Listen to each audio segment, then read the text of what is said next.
At this time, I'd like to introduce our speaker, Dr. Catania. A. Charles Catania, Professor Emeritus at UMBC, is past president of ABAI and Division 25 of the American Psychological Association. He served as the editor of the Journal of Experimental Analysis of Behavior. He had the good fortune to start his career in 1954 in Fred Keller's introductory psychology course at Columbia, and later to serve as teaching assistant in Nat Schoenfeld's experimental psychology sequence. He earned his PhD at Harvard, where he conducted postdoctoral research in B.F. Skinner's Pigeon Laboratory.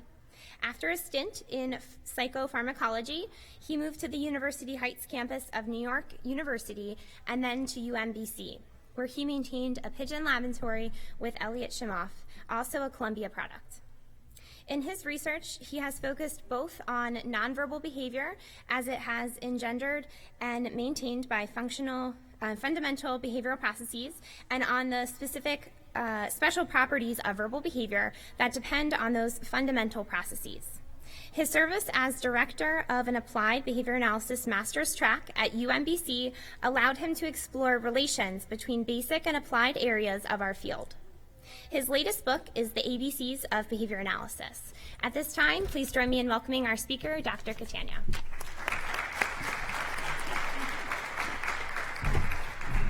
Greetings. Well, evolution of a science. Brief history. One of the things I'll warn you now is that I'll be moving along fast. If you start thinking about it, this is going to be organized by decades, and if you start dividing up the time I've got about 10 minutes per decade. When I started thinking about this as a project, one thing that became pretty clear pretty fast is that if you're going to do the big picture, you can't include everything. And so there'll be lots of things in which I could probably stop and talk for half an hour about some specific thing, but I won't be able to do that because I want to concentrate on the big picture. A little bit on the background on this. Let's give it it's got an alternate title. How a small movement within a heterogeneous psychology environment discovered the role of consequences, collected data, created applications, and became a coherent, independent discipline. And one of the things about behavior analysis is that we do take things that come from all over the place. If you look into the things we do, we have things to say about what social psychologists do, and we have things to say about what clinical psychologists do, and all kinds of things. This was the origins of our field in departments of psychology. When I was a student, and it was mentioned, you can do the math. I was in Fred Keller's course in February, in the fall of 1954. The textbook was Principles of Psychology by Keller and Schoenfeld, and in that book they brought in all kinds of things. They had verbal behavior, they had social stuff, they had all kinds of things that came from different parts of psychology. And Amy was kind enough to mention my book, which is from Sloan Publishing. I have to mention it because some things in it were drawn, in this presentation, were drawn from it. Is actually inspired by the kind of thing that Keller and Schoenfeld did, because in this, it does have sections on social behavior, on verbal behavior, and on applications too. The other thing I've got to do is to give an acknowledgement, because this started out with my colleague Vic Ladies. Many of you may not even have heard of Vic Ladies, but Vic Ladies and I got started in the Society for the Experimental Analysis, the Society for the Experimental Analysis of Behavior, back in the mid-1960s, when the Journal of the Experimental Analysis of Behavior was only had been around for a relatively short time. Vic ended up becoming the executive editor, in which he worried about the business end of things, and actually his name is still on the mastheads. And he and I thought that a history would be really worth doing for people coming into the field, knowing where we came from, knowing how some of these things fit together. Unfortunately, and I say this with the permission of his family, Vic is now in his early 90s. He's developed Alzheimer's and so cannot be engaged in writing and so forth anymore. The only thing I can say about that I want to say is that one of the reasons they felt it was appropriate to mention is that there's so much pejorative stuff. But Vic is actually a very happy guy, mainly because nobody keeps saying things to him like, oh, you forgot to do that, or you should have done that, or we were talking about something. they let him do his thing, and he does things that he still reads stuff and he still looks at things. And so you can have a very satisfactory environment and having good environments is a thing that's important in all sorts of ways. When he and I started it, we both had our background mainly in experimental stuff, and Vic was much involved in pharmacology, and we knew that we ought to have more on applied behavior analysis. So fortunately, I was able to make contact with Nancy Neef at Ohio State, and Nancy is a past editor of the Journal of Applied Behavior Analysis, and she's agreed to come on board, so she's now our third author. Vic will stay as a third author, even as one of the authors, even though he can't contribute anymore. And fortuitously, when I got in touch with her, it turned out she had just put together a chronology of applications of applied behavior analysis to autism. And so, in fact, some of what I'll be presenting here that does reference autism will come from Nancy's contribution to this. But I've got to warn you, I'm not going to be telling you a lot about what we do with children on the autism spectrum or those kinds of things. I'm going to try to put in perspective where these things have fit in together with each other. And what I hope to show is that there's a whole broad spectrum of things that are involved in what we do. And it's good to see where all of these kinds of things fit together. And finally, of course, if there are any mistakes here, they're on me.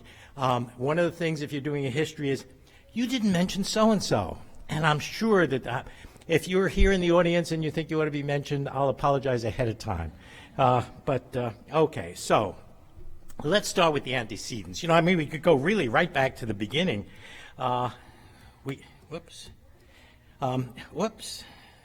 Okay, this has a slow latency. I mean, we could start with the Big Bang, something like 13.6 billion years ago, and talk about the evolution of the galaxy and the evolution of our solar system and the evolution of our planet and the beginnings of life on Earth and the early hominids. And we could try and get to human history in recent centuries. We could do that by using the standard kind of thing. You've seen this sort of thing. Carl Sagan did it in his series, and where you have the whole calendar for the whole universe in one calendar year. And so in January you have the Big Bang, and eventually it's only in December that you get to life on Earth, and you get all the progression through the dinosaurs and all. And finally, human history is just a little blip at the end, which is us. So we can't take too much time on that. We should acknowledge that if you look at this spectrum, it's only the very recent time that involves life on the planet Earth, and not just life, but multicellular life. Actually, is only about 760 million years ago, a good hunk of a billion, but not all of a billion, when multicellular creatures began to exist. And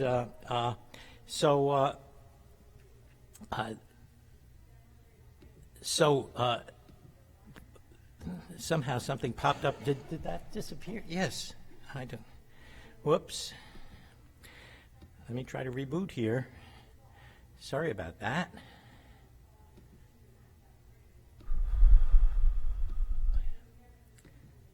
Okay, let's try. Unfortunately, this will mean also that the timing is off.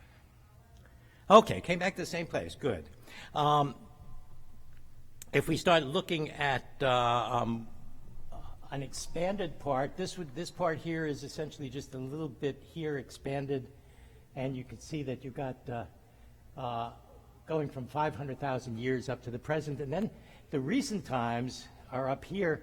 And during this time, we had the evolution of multi-celled organisms. That was a big deal and has relevance to other kinds of things that we as behavior analysts do, because behavior has evolved also. Then if we expand it even more, we get to the evolution of mammals, and then primates, and finally we get down to where we humans, wrong button. Where we humans and our history appears late within these last few million years. All kinds of things going on there. Linguists claim that human languages started about 50,000 years ago, whereas a lot of archaeologists say a couple of million years. But we can make sense of their disagreements by assuming that our ancestors did a lot of things that we would regard as single word utterances, things like stop and go and those kinds of things, and that the 50,000 years ago is when the linguists say we got things together because we started talking combined words, and then language began to be functional. And we couldn't be here talking about this stuff without language, and I felt it was worth mentioning this because Skinner's verbal behavior has become such an important component of what we do as behavior analysts. We also have to address things like the origins of language. But anyway, as I say, we've got a lot of time to cover, so we've got to keep moving. So there are antecedents. The antecedents, well, we've got to look a little bit. We'll skip the 50,000 years of language evolution. The past 5,000 years of recorded human history, you know, we humans only started even writing about our own behavior fairly recently. We have to acknowledge Plato. There's not a lot about behavior if you go back there. If you go back and do searches, and now the stuff we have online allows you to do searches, you can occasionally find a little bit about behavior. So Plato once said, speaking is a kind of action and naming is a kind of speaking. There'd be a long way to go before you got people talking about verbal behavior as another kind of behavior that has consequences. And then there was Aristotle. Again, this is in translation. I wouldn't dare try to do this in Greek. We are what we repeatedly do. Our identities are determined by our behavior, the things that we do. You want to figure out what a person's all about? Watch what the person does. And saying is part of what people do. Okay, let's get to more recent centuries. And just to put this in a little bit more perspective, if you consider the consecutive human lifetimes over a good part of that history, if you had somebody who was long-lived and you thought about somebody who managed to 75 or 80 years being a generation, just 7 of those lifetimes would take us from 1492, when Columbus, set sail and all of that stuff, to today. Just 7 people living one after another, and it's from there to here. And even if we just talk about my teacher, Fred Keller, who got me started in this field, he was born in 1899. So that, just thinking about Fred Keller, brings us back to the end of the 19th century. Well, what went on in there? In the 15th century, we had Da Vinci and Dante and Gutenberg, and people were beginning to get a sense of geography, and there were primitive kinds of technology. Da Vinci was designing machines and all. By the 16th century, we had Copernicus and Kepler, and also Vesalius and Shakespeare and Galileo. So we were looking at the stars and seeing that the planets were doing these strange things. And while we had the literature, also Vesalius was looking at the human body, because that was sort of off limits for a lot of time. You couldn't really cut up people to look inside. So we were seeing the Earth as a planet. Then by the 17th century, you get Descartes, who began developing in the course of his philosophical stuff this notion that the reflex goes back to Descartes, who was talking about the stimulus doing something and it going up to the pineal gland, sending things and things going down to the muscles.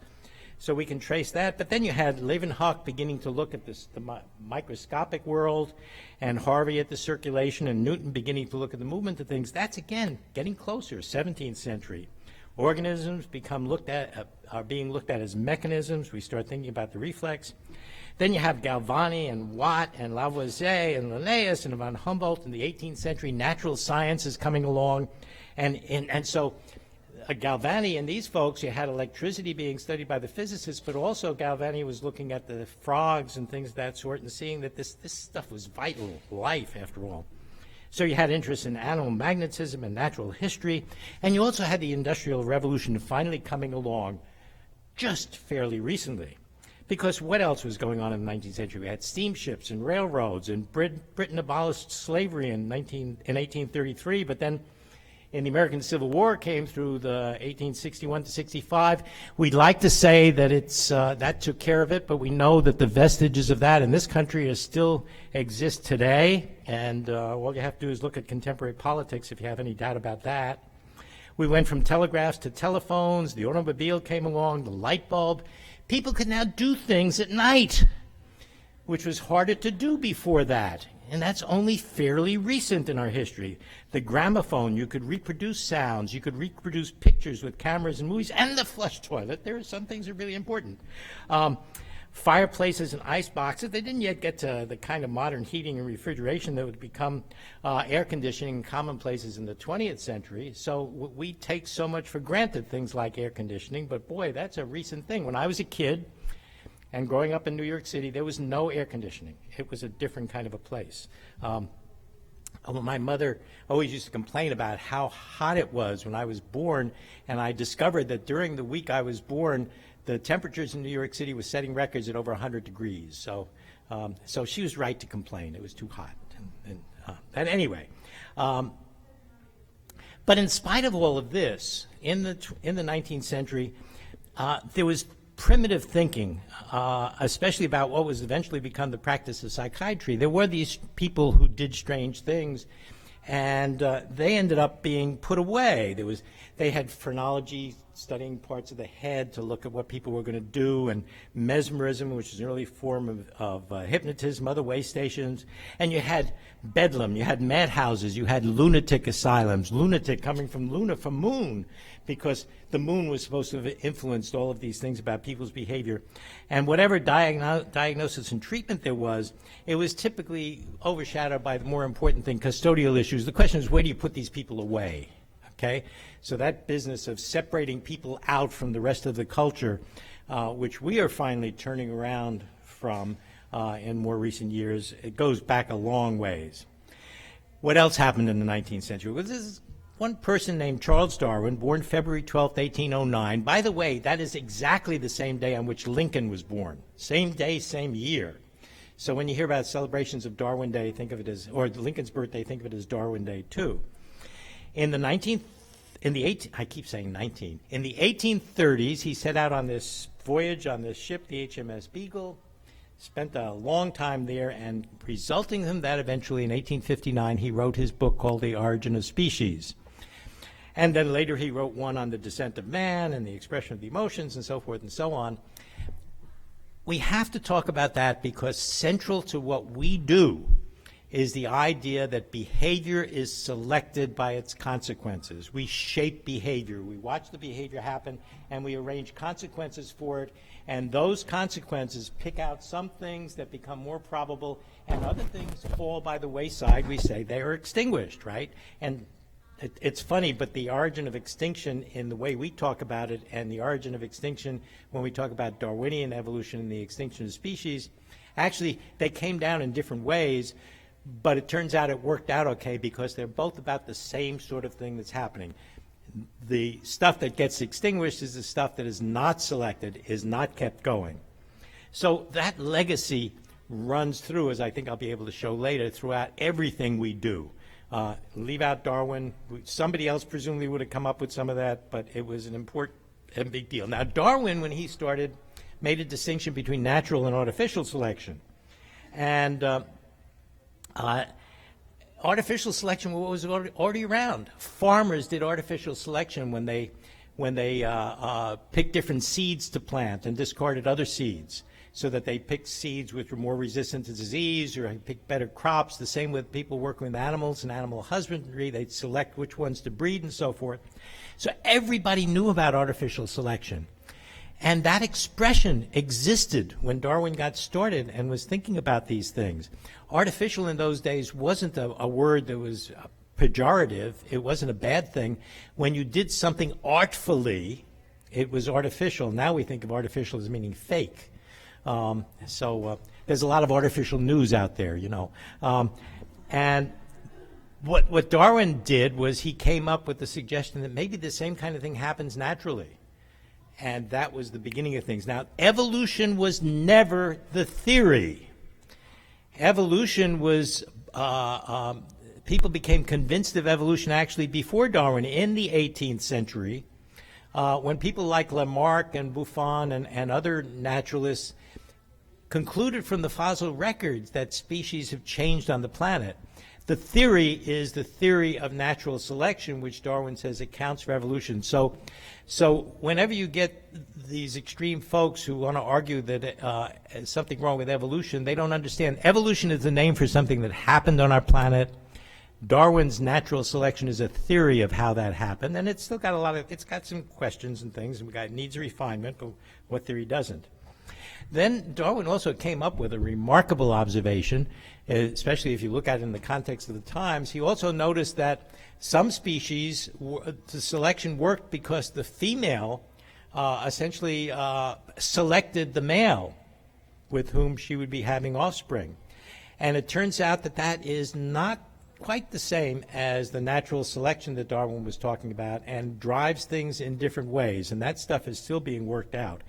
And it's only his competitor, Wallace, who tried to interpret sexual selection as a version of Darwin's natural selection. Darwin actually never took that position. Anyway, throughout this, there was another thing that's important to us. The biologists were beginning to distinguish between structure and function. Structure was in anatomy and function was in physiology. In psychology, which we're going to get to a little bit later on, people still didn't get that straight. And here's another important, the last point in there, by the way, which I meant, is the Eclipse of Darwinism. There's a picture of Darwin. After Darwin died around 1890 or so, there were books coming out on the deathbed of Darwinism, and people were turning away from the Darwinian approach. And the reason for that was the only genetics that they had back in those days was Mendel's genetics. And Mendel's genetics did not provide a source of variability. Without a source of variability, can't have evolution. And it wasn't until early in the 20th century that Darwin comes back. And that time period was called the Eclipse of Darwinism. For a while, it looked like Darwinism was going to become extinct. What I'll be showing you later is that our field has gone through a similar kind of history. A whole bunch of things happened in the middle of the 20th century, and then there was this pushback from people like the linguist Noam Chomsky and from a whole bunch of other areas which tended to make it hard to stick with behavioral stuff, and in which people were writing books about how behaviorism is dead and so forth. And I think we are now in the coming back from that kind of thing, so that it's worthwhile mentioning this history because I think some of the things that's happened to our field parallel that history. So still in the 19th century, let's just quickly, Mendel reports his research on genes, Mendeleev organizes the elements. Sechenov is a physiologist who's setting Pavlov up. There's the first psychology laboratories, and William James sets one up in the United States. The American Psychological Association gets founded, and its first president is G. Stanley Hall. They never could name a building for him. It would be G. Stanley Hall. Anyway, in animal behavior, you have Romanes and C. Lloyd Morgan and Lubbock studying insects and coming out of the tradition of Darwin and looking at behavior as something that organisms do. So you got the twinklings. Because if you look at that whole business in the 19th century, people are not much talking about behavior. If organisms do things, they're only interested in it as a sign of something else, like, well, maybe from what they have to behave, we can tell something about their brains. Well, brains by themselves don't do anything. In fact, behavior is central in all that evolutionary stuff that Darwin talked about. For organisms to develop nervous systems, muscular systems, skeletal systems, all of that stuff was in the service of what those organisms could do. You know, if you couldn't catch prey, if you couldn't find water, if you couldn't find a mate, you're not going to survive. Your species won't survive. It all hinges on everything else being in the service of behavior. In that sense, behavior really is fundamental. And it's only by the end of the 19th century that people are even beginning to consider that that could be a subject matter in its own right. That's what we got. We're onto something really important. Okay, then we had Thorndike. Now, Thorndike is a guy who just barely misses the 20th century because his major work, his doctoral thesis came out in 1898. But he is important to us because he's the guy who did those experiments with the puzzle boxes and talked about behavior occurring and being stamped in. And if you do something and it has a certain kinds of consequence, it's going to stick with you, and if it doesn't, it's going to fall by the wayside. And it turns out that at the time that Thorndike was doing this stuff, Darwin was unpopular. And if you read Thorndike carefully, you get the impression, though, that he did like Darwin's ways of thinking about things, although he never really came out. And there are a few places where you can find it a bit more explicit. So here's the cover page of his monograph, Animal Intelligence, 1898. And it was about boxes like this one, in which you have a cat inside who manages to figure out a way to get out of the box. And so here's the question. This is the start. I mean, if you really want to pick something that started at the beginning of the 20th century, then Darwin stuff is beginning to have an impact. It does begin to have an impact fairly quickly. Was he a basic or applied researcher? Well, the first things he does is he worked with these animals in puzzle boxes and things. And he worked with cats, he worked with dogs, he worked with chickens. He actually did a whole lot of different stuff. But he left Harvard with his basic data. He completed an 1897 master's degree, and then he finished his PhD at Columbia. And then he went to teachers' college. The teachers' colleges were new back then. They were expanding dramatically because the United States had gone from high schools being these sort of elitist institutions to a place where all kids had to keep on going to school, and many more kids. So there's this tremendous influx of kids into high schools. And during that time, teachers' colleges were created to quickly create populations of teachers who then could accommodate all of these kids. And it was all happening very quickly and therefore not necessarily as well as it might. But Thorndike devoted a lot of his work then to study teaching. So, hey, if he's an ancestor of us and what we do, then he was both an applied and a basic researcher. He could have published in either one of the major journals that were around in the middle of the 20th century. In a 2002 survey, he was listed as the 9th most cited psychologist of the 20th century. Guess who was first? It was B.F. Skinner. The Piaget, the developmentalist, was second. Freud was third. John B. Watson, supposedly the founder of behaviorism, came out 17th. And Pavlov was still not bad on the list. He came out 24th. So, and there was a whole bunch of other stuff. There was, around that time, a guy named Small designed some mazes. And he designed these mazes designed after the Hampton Court, which were these hedge mazes you could go to if you went and visited some places in Britain near castles and things. You can go into these mazes and you could follow your way around. Mazes made out of cornstalks are mazes, aren't they? Never mind. Anyway, so the early experiments on learning with things that involve very complicated things like this maze you see in the upper left there. And it turns out if you want to figure out what's going on, you would end up seeing how long it takes the animal to figure it out. That was complicated. So pretty soon psychologists moved to what they call T-mazes, and they were sequences like the stuff you see up there, where you could look at the successive choice points, and then you can talk about whether the animal gets the first one right or the second one right, and the order in which they master the different positions. But that was complicated, too, because if one rat took the wrong turn on the first trial and another rat took the correct turn on that trial, how do you even compare those two and how it progresses from there? So they simplified further and came down to the little T-maze, and then finally they got rid of the choice point altogether, and they had animals running runways. And why is that important to us? Well, because this guy we're going to come to and talk about in more detail in a little while, his name was Skinner, and I'm quoting this a little bit ahead of time because we're not going to get to his work until we get to the 1930s. We've still got a little bit to go. But he did these experiments, and he was kind of wanted to save effort. So he built these sorts of things in which he didn't have to worry about going down to the end of the runway, getting the rat, bringing it back to the beginning. He'd let the rat run down the runway, and then he'd fix it so the rat could come back to the beginning all by itself. And then he simplified it by putting a little bit of a thing along the way in which it would throw a switch, and then he decided, well, if the switch was being thrown, why bother with the runway? And he ended up with this very little simple thing we call a lever in what for a little while was called a Skinner box. And it's really bizarre when you think about it. So this one guy ends up doing these experiments with rats in which the rat presses a lever and a little bit of food drops in, and it revolutionizes everything. How can it be that something as trivial as that can revolutionize everything? And yet it's at the heart of what we do, and I'll be coming back to that, but you got to hang in for another few decades. Okay, so let's move along because we're jumping ahead of our story. And still, we're getting close. That was the antecedents. That was the 19th century. On to the behavior. I'm talking about our behavior for the 20th century.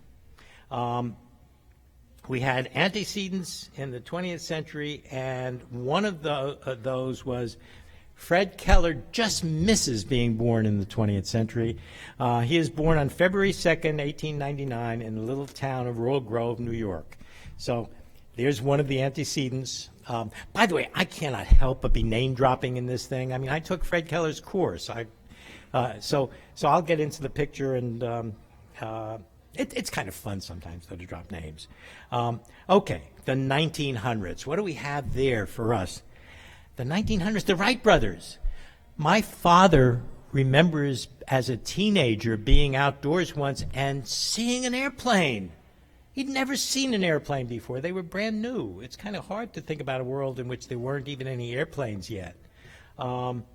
Einstein had a remarkable year. In 1905, he published 4 papers. He published one that presented the relationship of E equals mc squared, and another one that was his initial special theory of relativity, another one that had effects of the photon, and a third one that, because it showed Brownian movement, said that the atoms were real. All those 4 papers in 1 year revolutionized physics. In the meantime, what was happening in psychology was it was beginning to spread out. And it turns out that you can trace in psychology that there were several people influenced by Thorndike and those that came around at the same time, and also the beginnings of Pavlov's work beginning to be recognized in the United States, that followed one line of research on animal learning and talking in terms of conditioning, and another bunch of people who came out of the British Associationists and also the research of Ebbinghaus on forgetting. This is a German psychologist who studied learning nonsense syllables and so forth. So one of them is a history of studying verbal learning in people. So in those days, in later days, you could take a course in the psychology of learning, and depending upon where you took it, you get a textbook which concentrated only on the animal learning stuff, or in another place you get a textbook that concentrated only on the human verbal learning stuff, and yet there'd be a few acknowledgments that maybe they had something to do with each other, but you had growing these 2 different populations that essentially diverged and made things even messier than they had to be. They were messy anyway, because psychology is now anything you want it to be. It's interesting that the American Psychological Association is divided into special interest groups. They're all called divisions. A divided field. Anyway, by the way, when people ask me what I do these days, I don't say I'm a psychologist. I don't even say I'm an experimental psychologist. I'd say I was trained as an experimental psychologist, but now I call myself a behavior analyst. And now people don't look at me funny when I say that. I don't know whether that's your reaction too. So in the 1900s, the important thing in the 1900s is behavior is beginning to emerge as a subject matter in its own right. Pavlov had gotten his Nobel Prize already. He got it for work on the digestive juices and work on the whole digestive system. And then he went on, after getting the Nobel Prize, to do his work on conditioning. But by the early part, by this decade, in the first decade of the 20th century, he was beginning to get translated so that his stuff was appearing in English. Thorndike was beginning to do all kinds of experiments, worked with another colleague named Robert S. Woodworth, and they were doing experiments on learning of various kinds, transfer of learning. They were interested in how this applied to academic institutions, and whether if you learned Latin, it was going to make things better for you when you were going to take a course in math and things of that sort. So very much applied concerns, although it wasn't focused on the details in the way we would be thinking about it today. A guy named Jennings.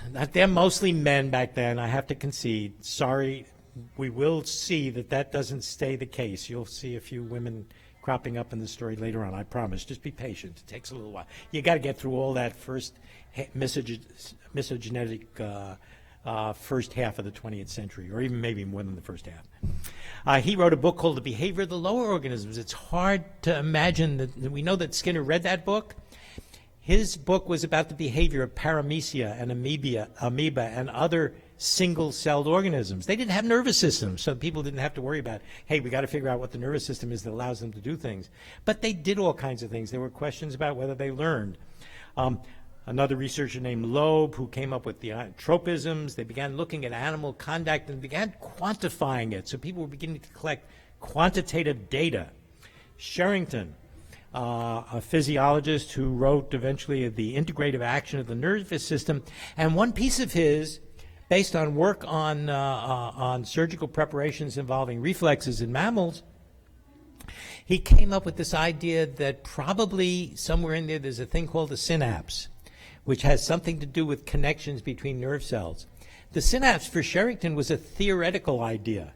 Nobody had seen synapses. Now you can go online and you can get pictures of the neurotransmitters at a junction. What's curious about that is that Skinner was always kind of down on the idea of coming up with physiological mechanism based on observation of behavior, but Sherrington did that actually pretty well. Skinner didn't get, Skinner missed out on a couple of things. It's okay. He did enough good stuff that we'll give him a lot of leeway. There was a guy named Yerkes who did comparative psychology, discrimination learning, later picked up by another psychologist named Lashley. So all this stuff was in the air. Discrimination learning, which was something that Skinner also picked up on later on, became an important component of things because we do not respond to everything in the world in the same way. We respond differently to some things than others. And those of you who may have heard me talk last year know that the term discrimination has been a problem for us in behavior analysis because of its relation to this other term, which has its social significance. But I can't take the time to get into that here. But we are learning how to treat these things in different ways. And to talk about them better. So we're in the 1990s. One more significant event before we leave the decade. This Burris Frederick Skinner is born on March the 20th, 1904 in Susquehanna, Pennsylvania, and we're going to hear of him again. Okay, look at that. We made a whole decade. We've only got 9 more to go. Okay, so what do we have in the 1910s? An iceberg sinks the Titanic in 1912. A U-boat sinks the Lusitania in 1915, and then the Great War in Europe in 1914 to 1918. Because of the Great War in Europe, you have the Russian Revolution, and the Russian Revolution gets rid of the Tsar. So that war sort of defines the decade. That's the context in which all the stuff that was going on in psychology, that's the historical background. And one of the things when Vic and I originally started talking about this project, we remembered I used to occasionally teach a course in learning, and I would be talking about stuff that happened in the 1940s and mentioned World War II, and I discovered some of the students in the class didn't know who fought whom in World War II. So we figured if we're going to tell this story, we've got to remind people of what was going on in the world at the time these important things were happening. So this is the context in which this. So in that same decade, Einstein expands his special theory of relativity to the general theory, and that really has big consequences. Bertrand Russell, a philosopher, is trying to organize mathematics, and he works with another British philosopher called Alfred North Whitehead, and they come up with Principia Mathematica. Russell later writes a thing about the problems of philosophy, and he comes up with this paragraph. This sentence is a lie.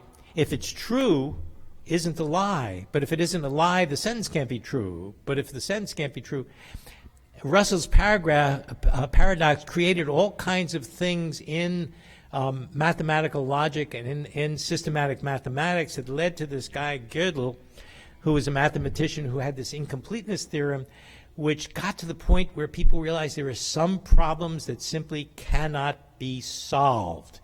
And that the reason I add that here, and I could have just skipped over this quickly, is that when Skinner during the 1910s was a young guy thinking about what he was going to do, yes, he ended up reading magazines. So he was reading articles by Bertrand Russell and other philosophy articles. So these things were the kinds of things that shaped some of the ways in which he began thinking of things. From very early on, he was interested in questions about logic, and what he did later was to turn those into questions about how verbal behavior works. Morgan came up with came out with the physical basis of heredity. The biologists and the geneticists were beginning to discover that there were these spontaneous mutations that occurred. And so Mendel's genetics by itself wasn't good enough. There were mutations. And they were able to measure their frequencies. Again, measurement mattered. Once they measured these, they realized that was the variability that had to be there if Darwin's theory of evolution was to make any sense. And Morgan's work and the work of other geneticists brought Darwin back. It was called the modern synthesis in biology. Bring together Darwin and genetics, and now the picture began to make sense. And other kinds of things were going on. And that Bleuler, by 1911, has taken the term autism and applied it to the extreme social withdrawal that one can find within clusters of psychiatric systems. That, as far as I can tell, that may be the earliest appearance of autism as a separate term. And we're still in the 1910s, so let's talk about what was going on then in terms of our field. It was, within those times, there were other things, I'm going to mention a few, but within that time we had the formal debut of behaviorism actually as a thing that's happening. There were other interesting things. This guy had a horse in Germany, and he was able to teach this horse arithmetic, and then a German psychologist named Funkst found out that actually the horse was actually looking at the facial movements of his teacher.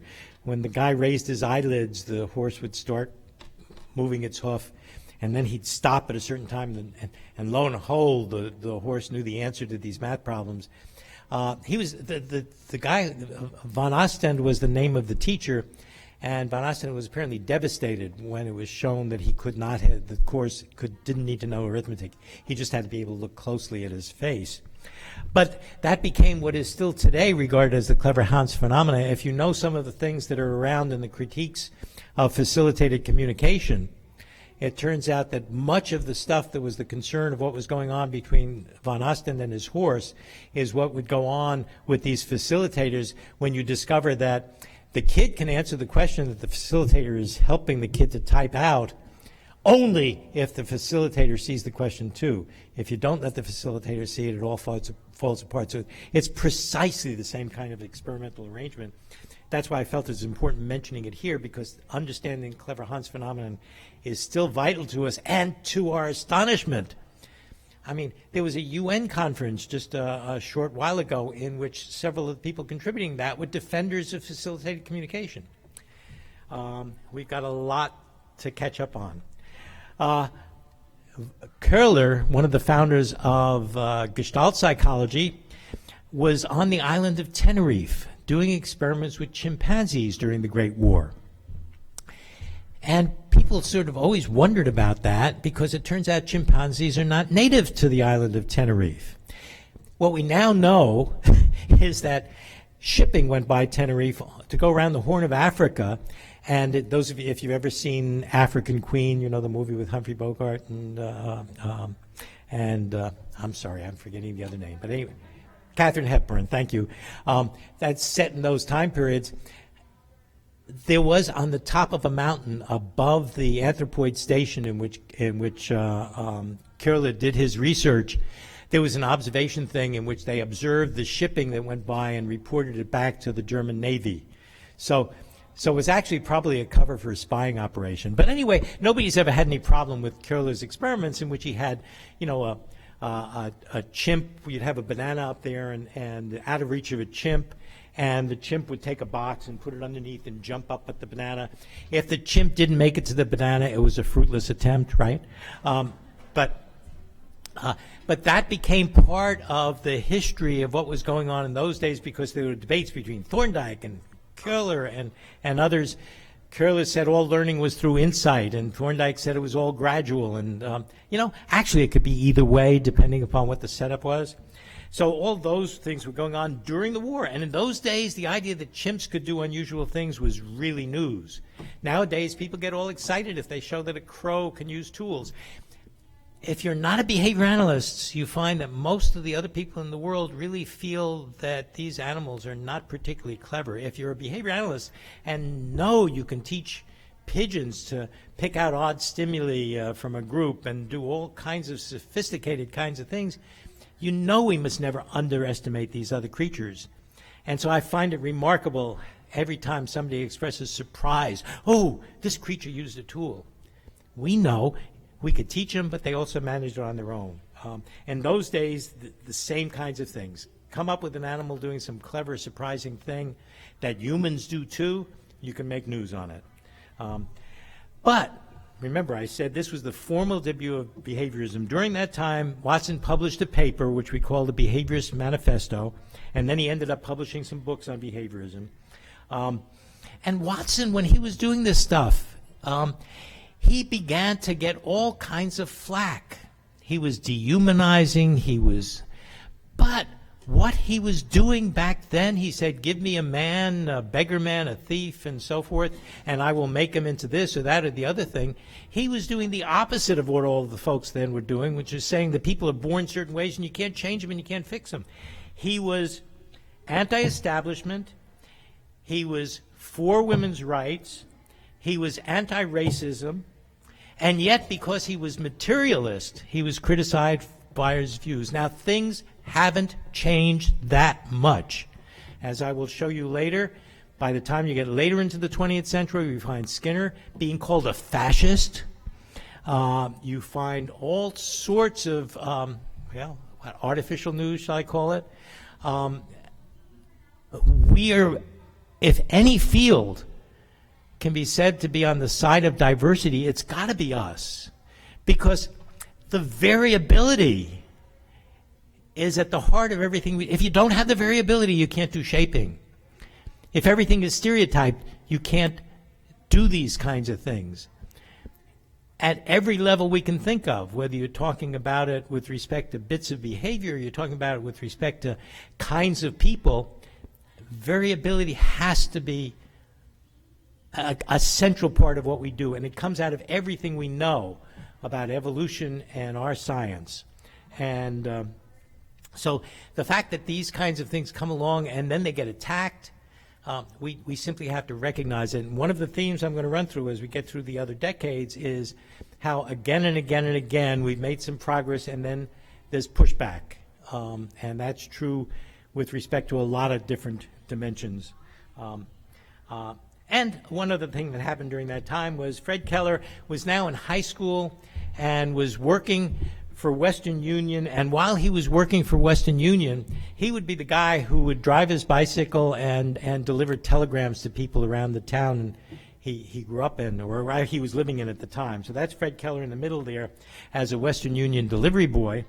But a little bit later, right here, a little bit later, he drove ammunition trucks in World War I.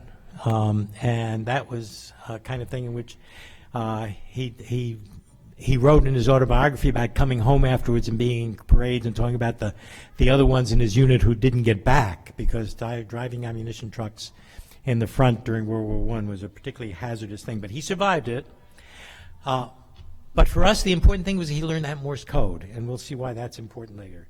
So we're at the 1910s. Now we're moving along. We've got a bit of time yet. So we've gotten into a couple of decades. We now have the 1920s. By the way, where do we stand with respect to breaks? 2 and 4. Okay, good. Okay, so between 2 and 2:30 we'll take our next break. So let's go. Let's do the 1920s. Because and when we get to the 40s and 50s, we're really going to have to zip along. So what happens in the 1920s? The 19th Amendment grants American women the right to vote. You realize it's not that long ago? It's less than 100 years ago? Edwin Hubble is beginning to look at the universe. We talked about Galileo and Kepler and those people getting people stirred up and the Earth going around the sun instead of the sun going around the Earth like everybody had believed in before then. And now Hubble starts looking at these little fuzzy things up there in the sky, and they're galaxies. They're whole star systems like what we see in our own Milky Way. And they are far, far away.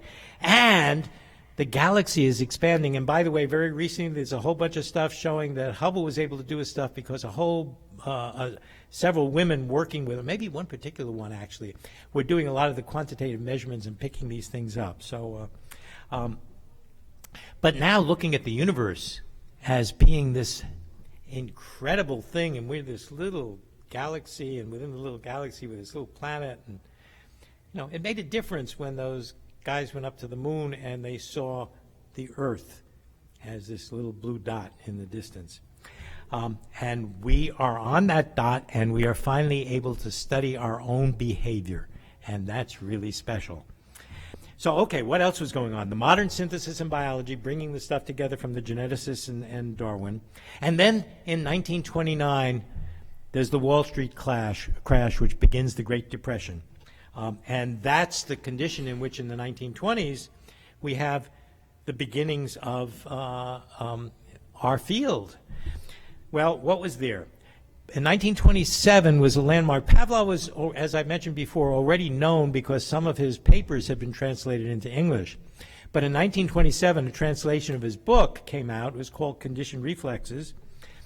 And the curious things there, one of the curious things is there's a Russian word which means something like doorbell, but it is a thing that you use at the door to summon somebody inside, but it doesn't necessarily have to be a bell. It could be a buzzer, it could be another, and that's the Russian word.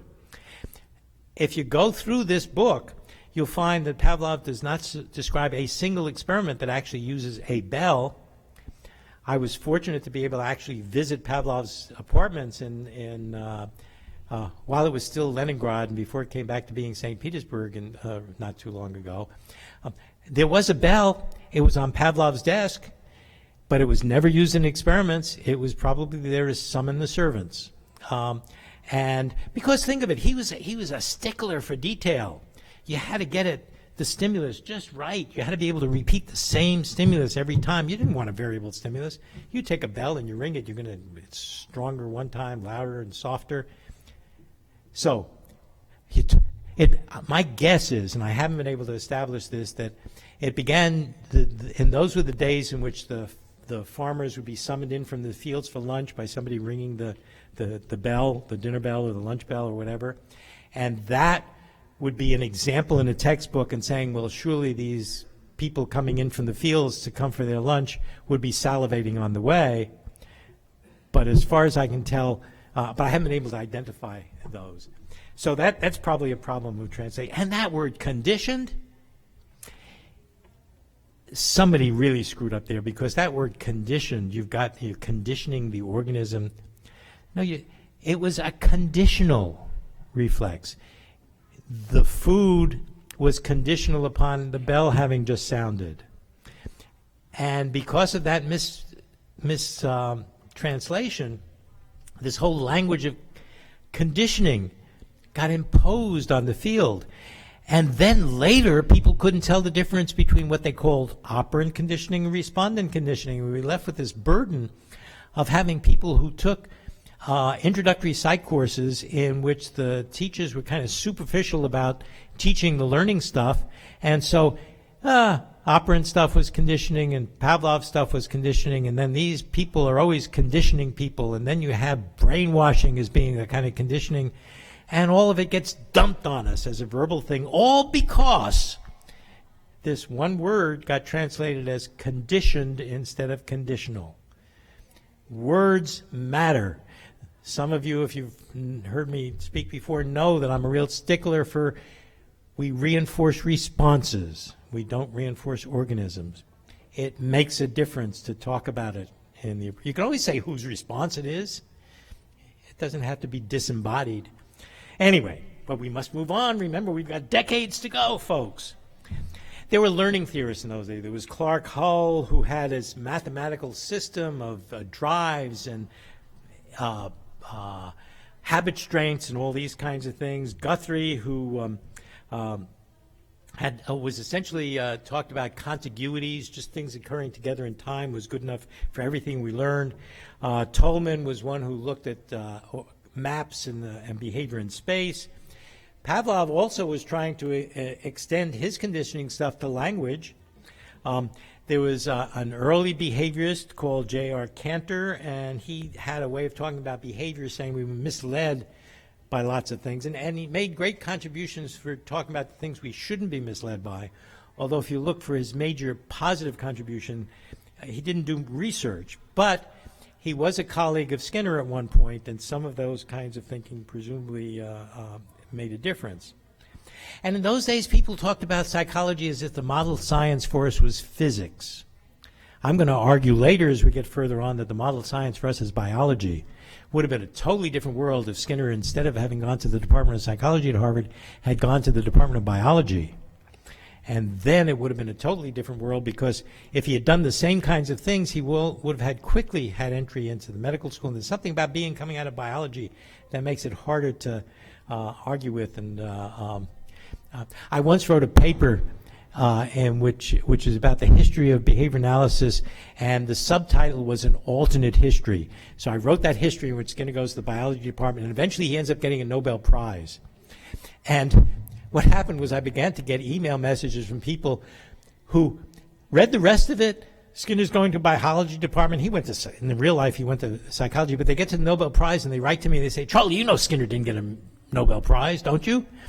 And I write back to them and say, please reread the title. It's an alternate history. And sometimes they answer, and sometimes I just never hear from them again. But anyway, but in those days, physics was the king of the sciences. And because some of psychology came out of psychophysics, you do vision, you do hearing, you're measuring physical entities. You're talking about how you measure sounds, how you measure, you had to know optics, and so forth.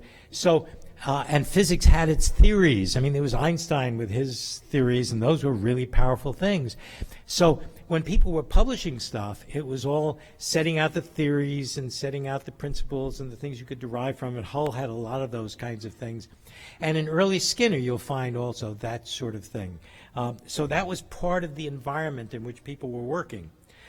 And then there were things going on in the philosophy of science. There was a thing called logical positivism, which had to do with being able to strictly spell out things in terms of logical details and the relationships between things and words. Wittgenstein, who later became influential, had written his Tractatus Logico-Philosophicus, which he later renounced. A guy named Percy Bridgman in physics came up with operational definitions, and operational definitions became the touchstone of how you did experiments. If you wanted to operationally define this personality test, what you did was you defined the kind of test you'd give somebody and the kinds of test scores that would qualify. And because you defined it in terms of the operations, in terms of what you did, that made it truly scientific. Skinner later wrote a thing on the operational definition of psychological terms, but that's actually a couple of decades ahead. So I'll save it, but hold that thought, because what Skinner did later was renounced that. He didn't espouse it, he renounced it, but a lot of people never really got that message. So, and in the meantime, we're still in the 20s, we're still nowhere near having a syndrome that's called autism, but syndromes resembling the autism classification began to be described in neurological and psychiatric journals. Psychiatry and neurology back in those days was still pretty loosely defined area. The 20s then. The other kinds of things that are more specifically important to us, Skinner goes to Harvard in the fall of 1928, just before the Depression's going to hit, and there he meets Fred Keller, who's already there as a graduate student, and Keller takes Skinner under his wing. And there are the two Freds. I mean, it's Burris Frederick Skinner, and Skinner never cared for Burris, which was his mother's maiden name, and Fred Keller became the only one who called him Burris, because that was the way they kept themselves apart in graduate school, because Fred Keller was a Fred too. But for everybody else, it was Fred Skinner and Fred Keller, and it was the two Freds. And then, in August 1929, Pavlov is invited to the United States to give the presidential address to the International Congress of Physiology at Harvard Medical School, which he gave in German, by the way. And Skinner attends. Actually, he says that he managed to not have to pay registration fees because he was able to to run a slide projector for some of the other speakers. And in those days, slide projectors, these are slides, right? You know where that term comes from. In the old days, you had this big gadget with a light in it, and you slid this little piece of glass stuff with a picture in it, and you slid it in. And I was once at a thing in which I was helping to do the slides, and one of my colleagues said, "Okay, may I have the first slide?" And I'm afraid I wasn't very nice. I pulled it out of the projector and ran up the front and handed it to him. But, oh well. Anyways, I actually went back and then showed it. It's okay. It worked out. We talked to each other later. So Skinner was able to purchase a photograph of Pavlov, but his deal with the photographer was that he would only buy the photograph if he could have the slip of paper that Pavlov had signed. And so the one non-family, the one professional picture that was always at Skinner's home, as I understand it from, was this picture of Pavlov with that strip of paper with actually Pavlov's actual autograph. This is the Department of Physiology in St. Petersburg. And I'm just showing this one off because I was very lucky to have the chance to visit there. I mentioned that I visited Pavlov's apartments. And I was also fortunate with Vic Ladies, my co-author, and I can say this for Vic, so it's not just about me. Vic and I managed to have in this sesquicentennial issue of the Sechenov Psychology Journal, which Pavlov had founded, Vic and I were able to get published in there a Russian translation of a paper by Skinner called A Response to the Stimulus Pavlov, and also a little paper that Vic and I wrote on the history, which actually is part of where some of this material comes from, on Pavlov and Skinner, Two Lives in Science. So, boy, I mean, that's kind of neat to be in the Pavlovian Journal. Then there were all those learning theorists, Clark Hull, Guthrie, Tolman. Well, they're their pictures. I don't know if you care. And here are a whole bunch of the people in the Vienna Circle, which was all these people who came up with the logical positivism, and eventually all of that fell apart because eventually the beginning, Hitler came to power, Austria was taken over by Germany. We'll have to say that. Again, the wrong decade. So we are ready for the 1930s. That's not a nice decade in some ways. Oh, it's great for behavior analysis because a lot of Skinner's work there. But in the 1930s, we have the lead into World War II. But is this good timing now? Okay, we're going to take a 10-minute break. It's supposed to be 50. Okay, I'm going to be back here by 2:15. Okay, and then we'll sort of wait and we'll let people decide when we can get going. So take a break. See you soon.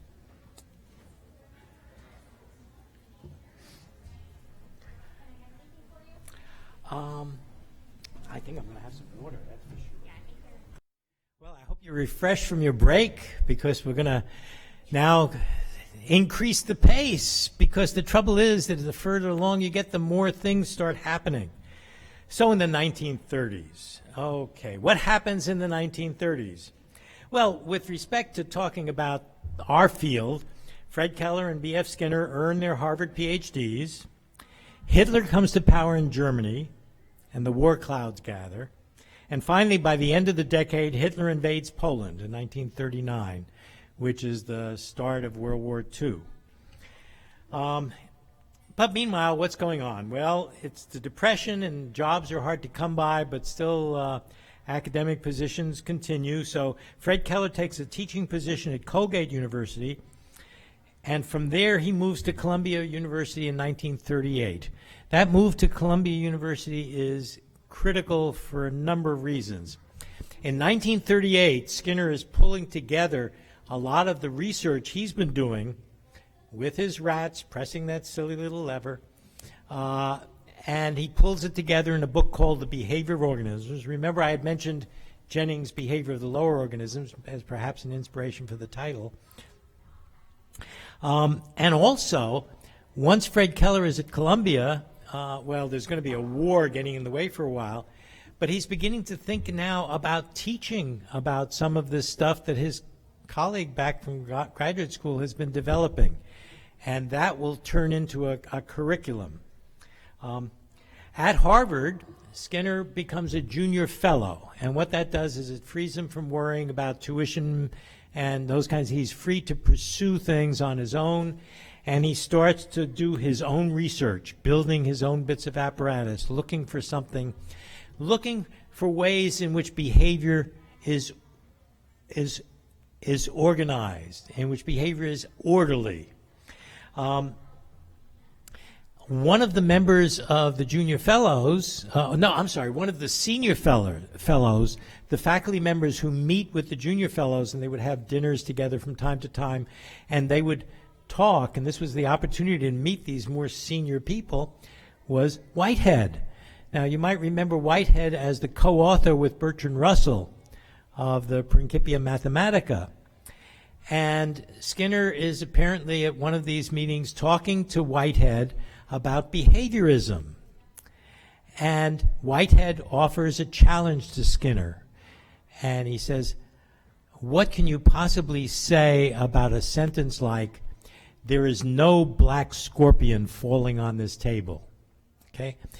That line is one that sticks around because eventually Skinner, decades later, in 1957, publishes a book called Verbal Behavior and has as an appendix at the end of it in which he talks about the significance of that sentence and what he could say to Whitehead about it. So there are these germs of things that are going to pop up later in this environment in which Skinner is working.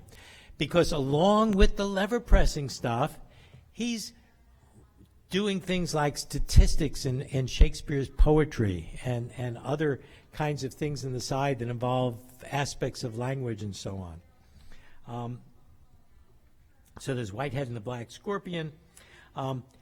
So the path is there to the behavior of organisms. If you read the behavior of organisms, which brings together a lot of these terms, so there are chapters on discrimination learning, there are chapters on what are the beginnings of schedules of reinforcement, there are chapters on what later became called establishing operations, on motivation and so forth, and they're all pretty well organized in sequence, but if you look at it, you find that within the book, here's a piece of this paper which was based on an article, on a bit of research he did early on, and then comes a thing that a piece of which you can say was derived from another paper.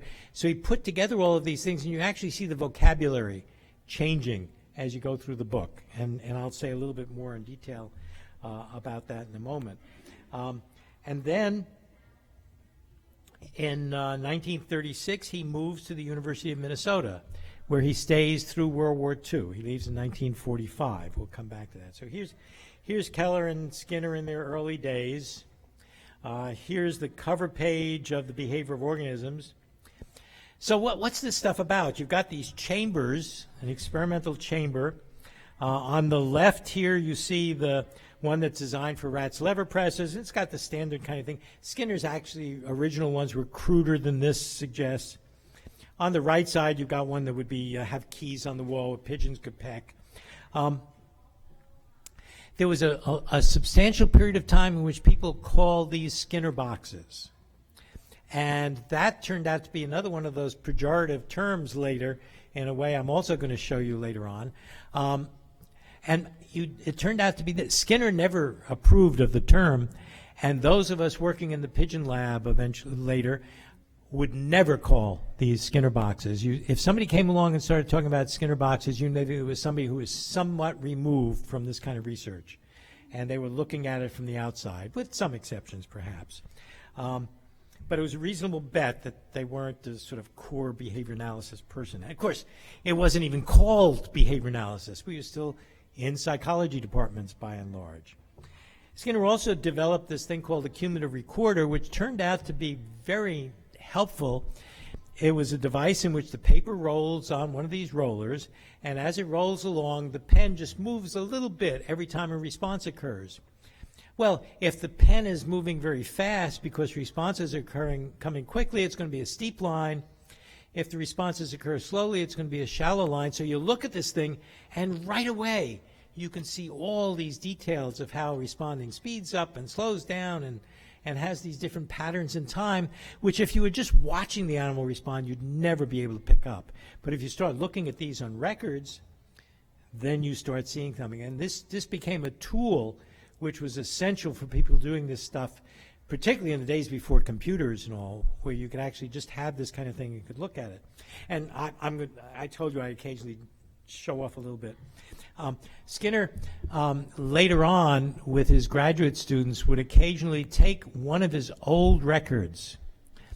And when he was first doing this on his own, they had things called chimegraphs, which were these cylinders that rotated slowly, and you'd have a pen that would move up and down on the chimograph thing, and it would scratch in it. You get a piece of paper, and you'd hold it over a flame, like a Bunsen burner flame, and get it all smoky, so the paper was all blackened, and then the pen would draw a little fine line on it. As you can see up there, you can see this line here.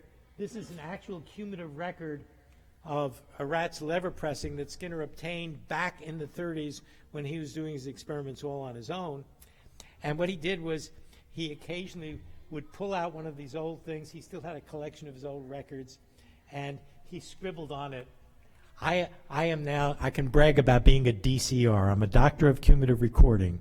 And this is my proof. Okay, so anyway.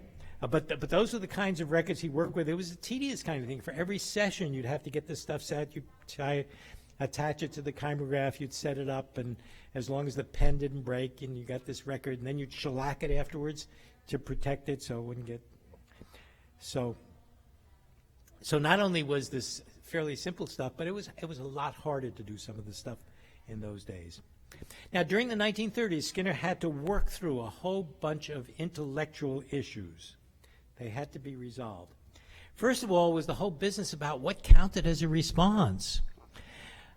The generic nature of the stimulus and response was a paper of Skinner's, and essentially he was talking about, well, where do you go? Do you look at every little detail of the musculature?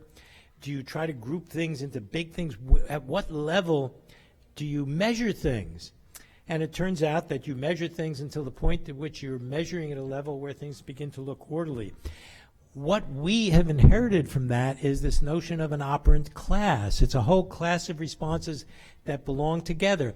That class may have fuzzy boundaries, and you could look at it in more detail or in less detail, but there's a certain functional integrity to it, because once you've identified it, you can see how things change in orderly ways.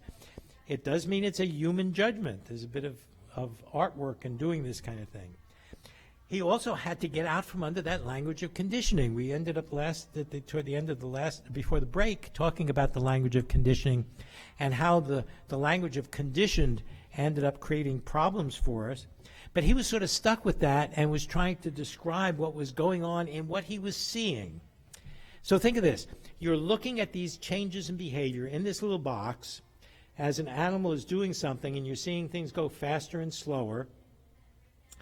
And you identify some of this stuff that's worth talking about, but now none of the words that are around are available, and eventually you come up naming things, like you end up with names like reinforcement for a certain kind of change in behavior, which comes about when a response has consequences and then the response changes in certain ways. Or you had to come up with the word operant, or is this conditioning or isn't it? And so yeah, part of the real creativity here is suddenly coming up with a whole vocabulary that fits these new kinds of things that he's seeing. Is it so-called respondent behavior? Is it like a reflex? Is it being produced by a stimulus? Or is it operant behavior? Well, operant behavior is produced by a stimulus too, isn't it? Isn't there the light coming on in the chamber and all of that? And is that part of a stimulus in the same way? So he's next talking about reflexes and pseudo-reflexes. And the transition, he ends up in a debate with a couple of Polish psychologists in which they're talking about the pseudo-reflex, and they're doing things like actually moving the animal's limb to do something and have something happen. And out of this debate comes a transition, because Skinner had started out, well, the stimulus is followed, the stimulus, like being the light coming on in the chamber, is followed by the response, that might be the lever press, which is followed by another stimulus, which might be the feeder drop, the food pellet dropping into the feeder, which is followed by the response of eating the pellet. Well, look at that. You've got stimulus, response, stimulus, response. You could almost have gotten that from conditional stimulus, conditional response, unconditional stimulus, unconditional response, and you've almost got the Pavlov vocabulary. And that was the vocabulary that was around at the time.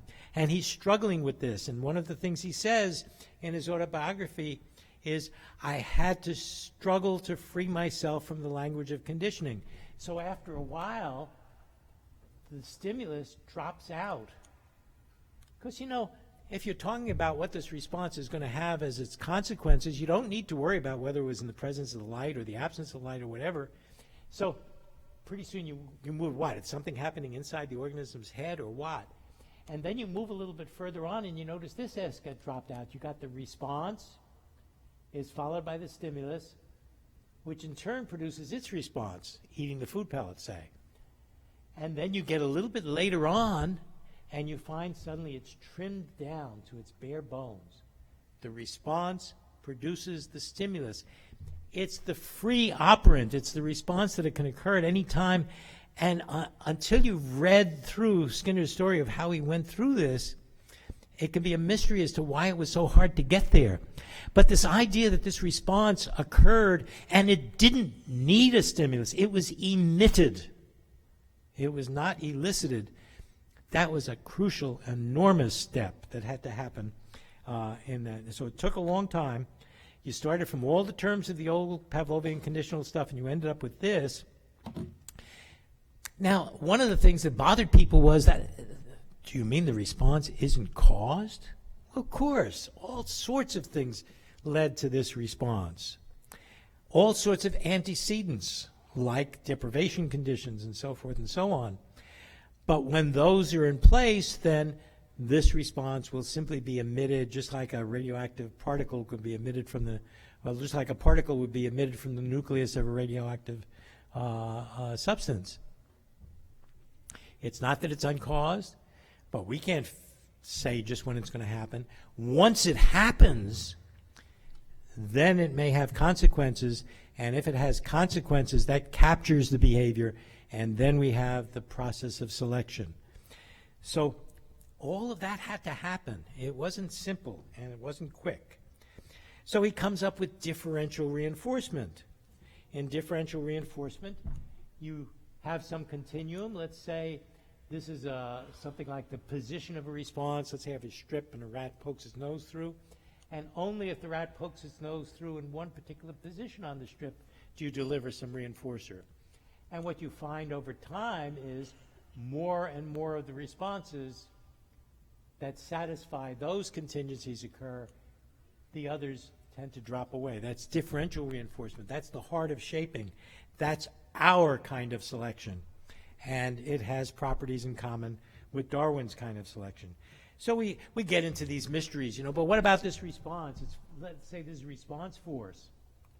And if you're requiring a heavy press on the lever, and these are the contingencies, as long as the response has a force of X or greater, you're going to reinforce it, you're still going to get some of these responses. If this is the actual distribution of what the animal does, you're going to have some down here.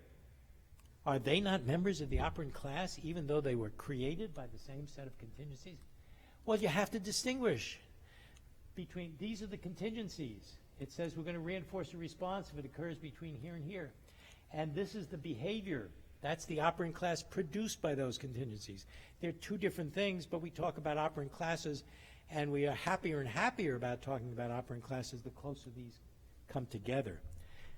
Those were the kinds of things he had to work through. All of this was happening in the 1930s. So his publications are getting out there, but people are really distracted by what's going on, and we get into the 1940s. We have Pearl Harbor, World War II, and then we'll talk about the post-war era briefly, and also what someone else called of Skinner's Day of Great Illumination. But another thing that was going on there, remember Fred Keller had learned Morse code back when he was in high school and delivering Western Union telegrams. During World War II, everybody was trying to contribute to the war effort, and Fred Keller found himself being asked by the military to help out with teaching. And one of the things they had to do was, as quickly as possible, get these young recruits learning Morse code, because this is way before the internet, they had to learn Morse code so that at sea and all, they could communicate with other vessels and learn to do it well and learn to read Morse code. And so he started teaching Morse code to the troops. So that depends on what he was a really good telegrapher, it turns out. And he started developing ways. And this was his applications of the kinds of things he was beginning to learn in the field. Skinner, in the meantime, was working, had this crazy idea that you could take pigeons, which have a marvelous visual system, and maybe you could teach them to guide missiles. And he built this device, and I'll show you a picture in a minute, in which you could have the pigeon pecking on a picture of something that's seen by a camera in the nose of some aircraft, and then have the pigeon's pecks guide this thing so that it's going to deliver a bomb to an enemy ship or something of that sort. Crazy kind of thing, it seems, doesn't it? But we'll come back to that in more detail. The operational analysis of psychological terms. Skinner wrote this paper on operationism. You remember that was John B. Watson's way of doing things, picked up from Percy Bridgman's operationism in physics.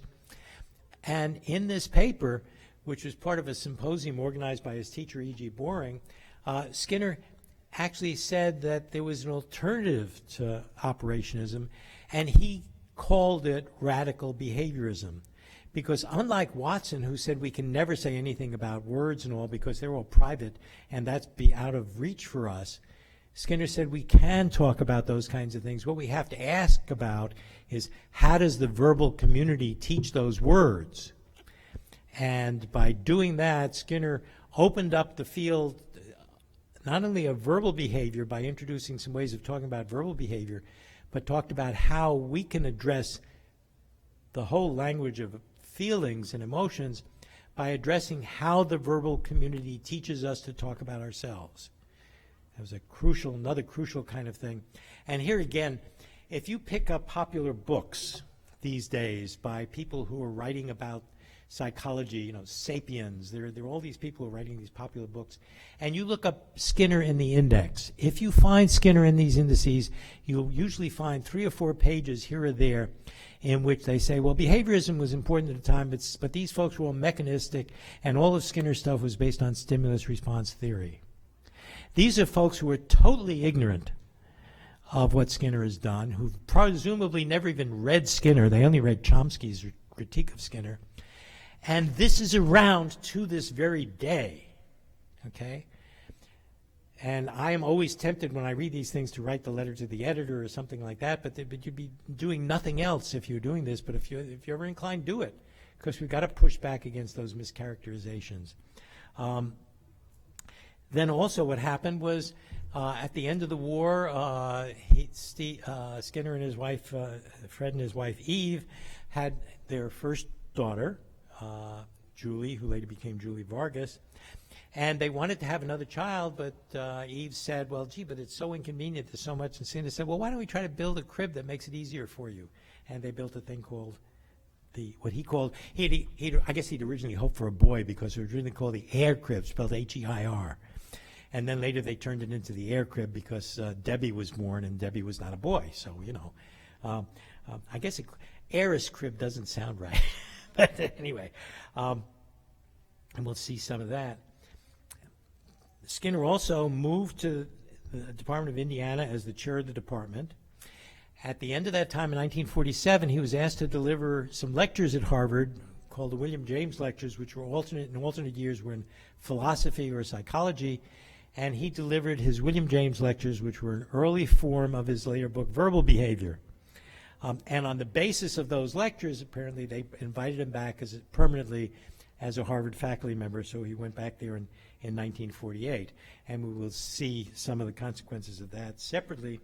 And also, after the war, came the first conference of the experimental analysis of behavior. Now there were enough people around in places like Indiana and Columbia and Harvard and a few other places that they could get together and have their first conference in which people came and talked about the things they were doing in the labs, things they were doing in their courses.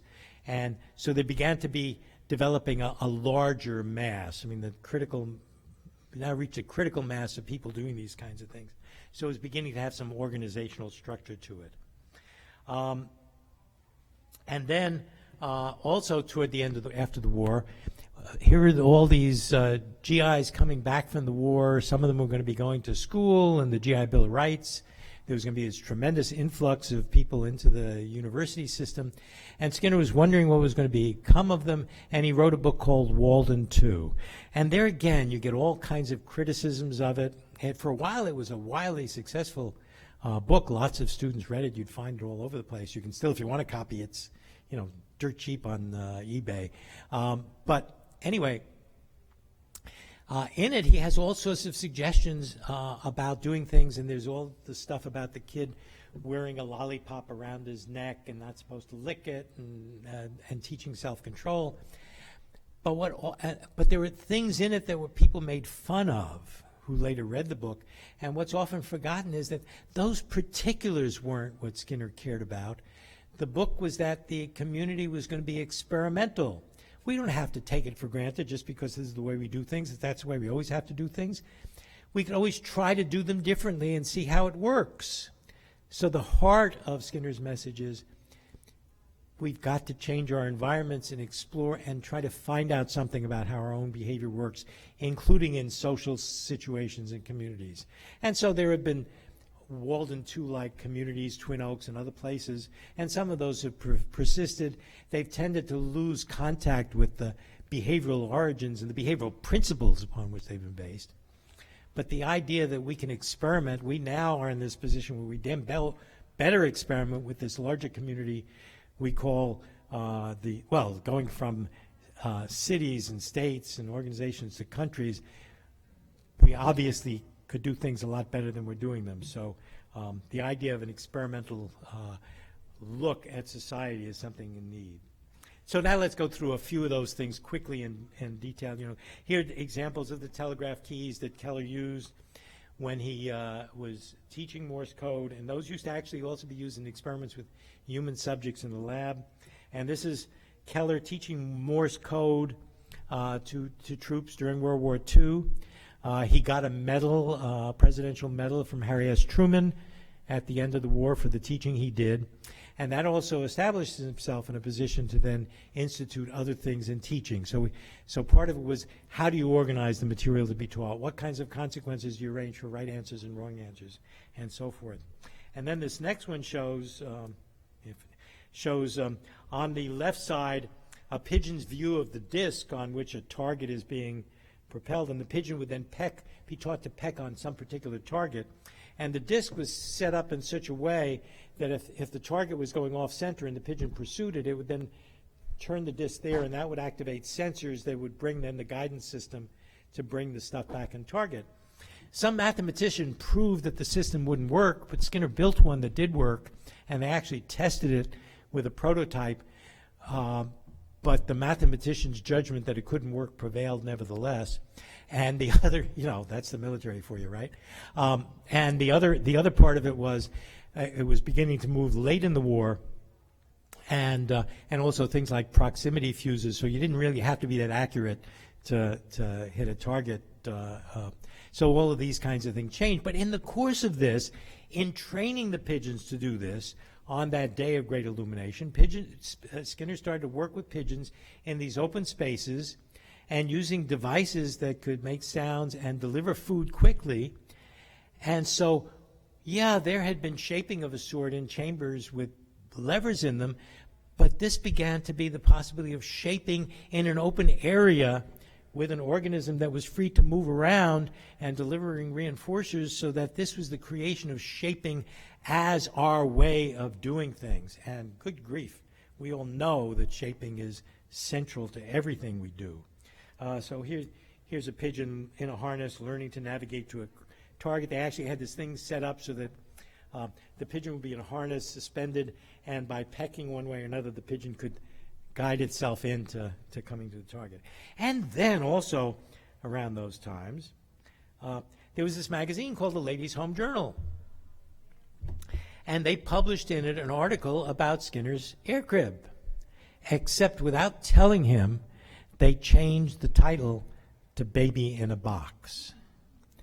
Now, guess what kind of box that quickly got called? Skinner raised his daughter in a Skinner box. And by the time I was teaching undergraduate courses back in the 60s and the 70s, I would sometimes go into a class and I'd say, what have you ever heard about B.F. Skinner? And the student would raise her hand and say, he raised his daughter in a box and she ended up committing suicide or something like that. By the way, I have it on good authority from Joe Brady, who was at a talk given to him, that story was originated by the child psychologist named Bruno Bettelheim. And those of you who may know about Bettelheim, he was a person who ended up had some of his work discredited because he actually abused some of the children he worked with, some of whom I believe were we would regard now as being on the autism spectrum.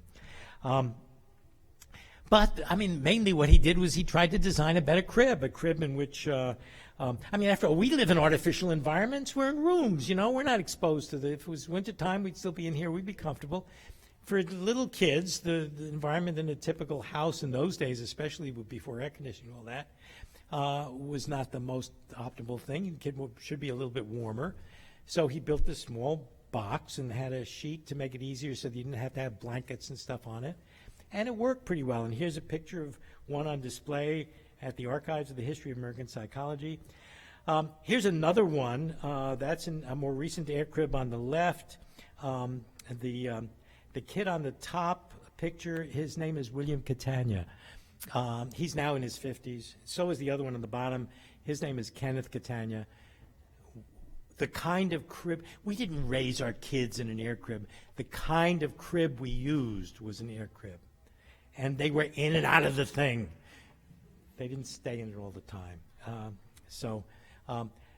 The problem now is to do this kind of thing would now probably be much more expensive and all.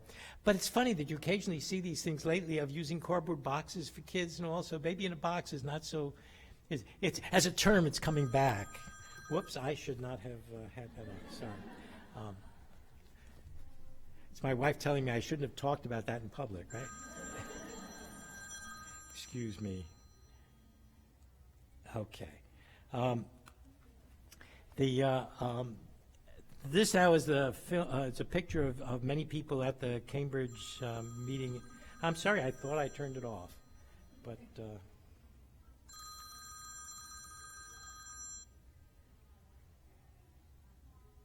sorry. And these are people. Skinner is in this picture. Let's see. There's Skinner. Well, it's harder for me to see it from here. That's Bill Estes. That, I believe, is Ralph Hefferlein. That's Nat Schoenfeld. No, that's Hefferlein, that's Schoenfeld. Anyway, we don't know all of the people in the picture, but this is a memo from Jim Dinsmore listing all of them. And it's, I figured I'd just show that because that was one of the first big organizational meeting. And so what else was going on in the 40s? Well, World War II, the introduction of autism as a diagnosis. Psychiatrist named Kanner borrows the term from the early 20th century Swiss psychologist Bleuler I'd mentioned earlier. But one of the scarier parts of this is that working in Nazi Vienna, this pediatric psychiatrist named Asperger identifies a syndrome. And his job was to sort kids out as to whether Vienna was now under the control of the Nazis, as to whether they were going to be able to make a contribution to the Reich or not. And so his criteria sorted children to their places within the Third Reich, and the sad thing is some of the kids didn't have a place. And that is one of the reasons why, when this became more recently noted, that Asperger's is no longer on the diagnostic criteria of kids on the autism spectrum.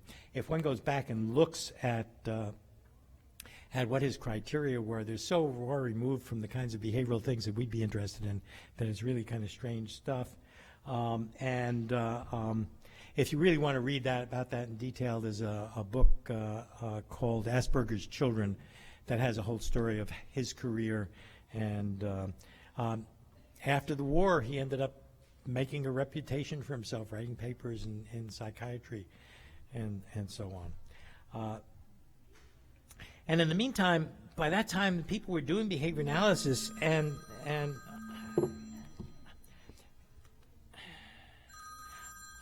can we take a brief break, because I think this is something I have to take, okay?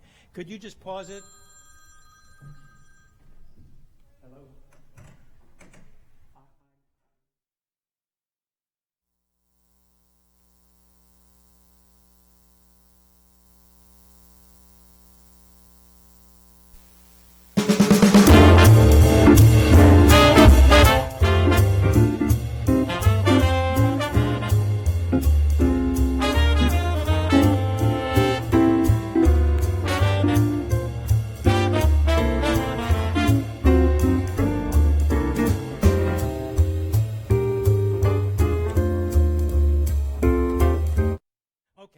Go. Sorry.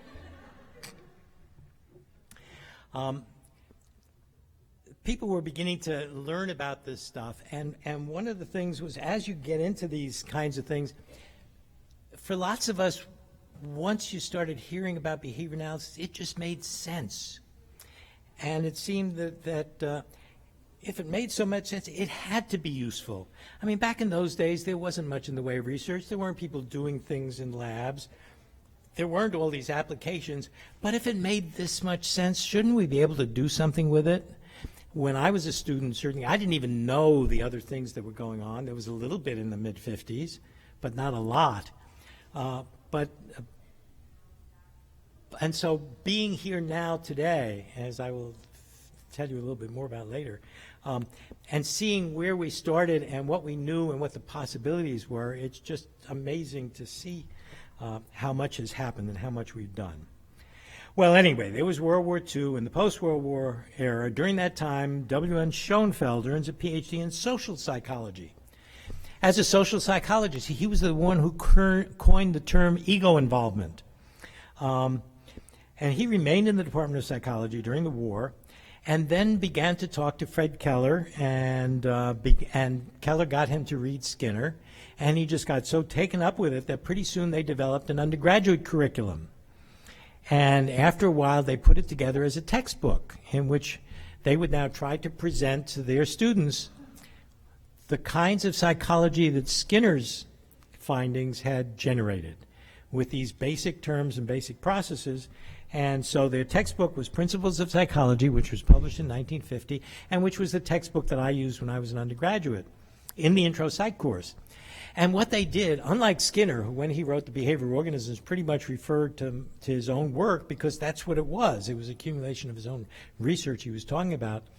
They pulled in stuff from social psychology and from experimental psychology and stuff on human verbal learning and examples from all over the place so that you began to see where these different things fit in. And in fact, when I've done things like this book that we mentioned of mine that's the ABCs of behavior analysis, my criterion, when I come upon something interesting, the question is, well, I wonder where it would go. What chapter would it fit in? Oh yeah, that goes there. This is a subcategory of discrimination learning, and therefore we can talk about that. That would go in a section like this. Things fit together. There are strange things that happen in human behavior. There are some things we as behavior analysts find it hard to talk about, and we're still grappling with. But lots of the time we see how these things fit together. Another person who came by was Ralph Hefferlein. He came out of Gestalt therapy, but he also was taken by these notions.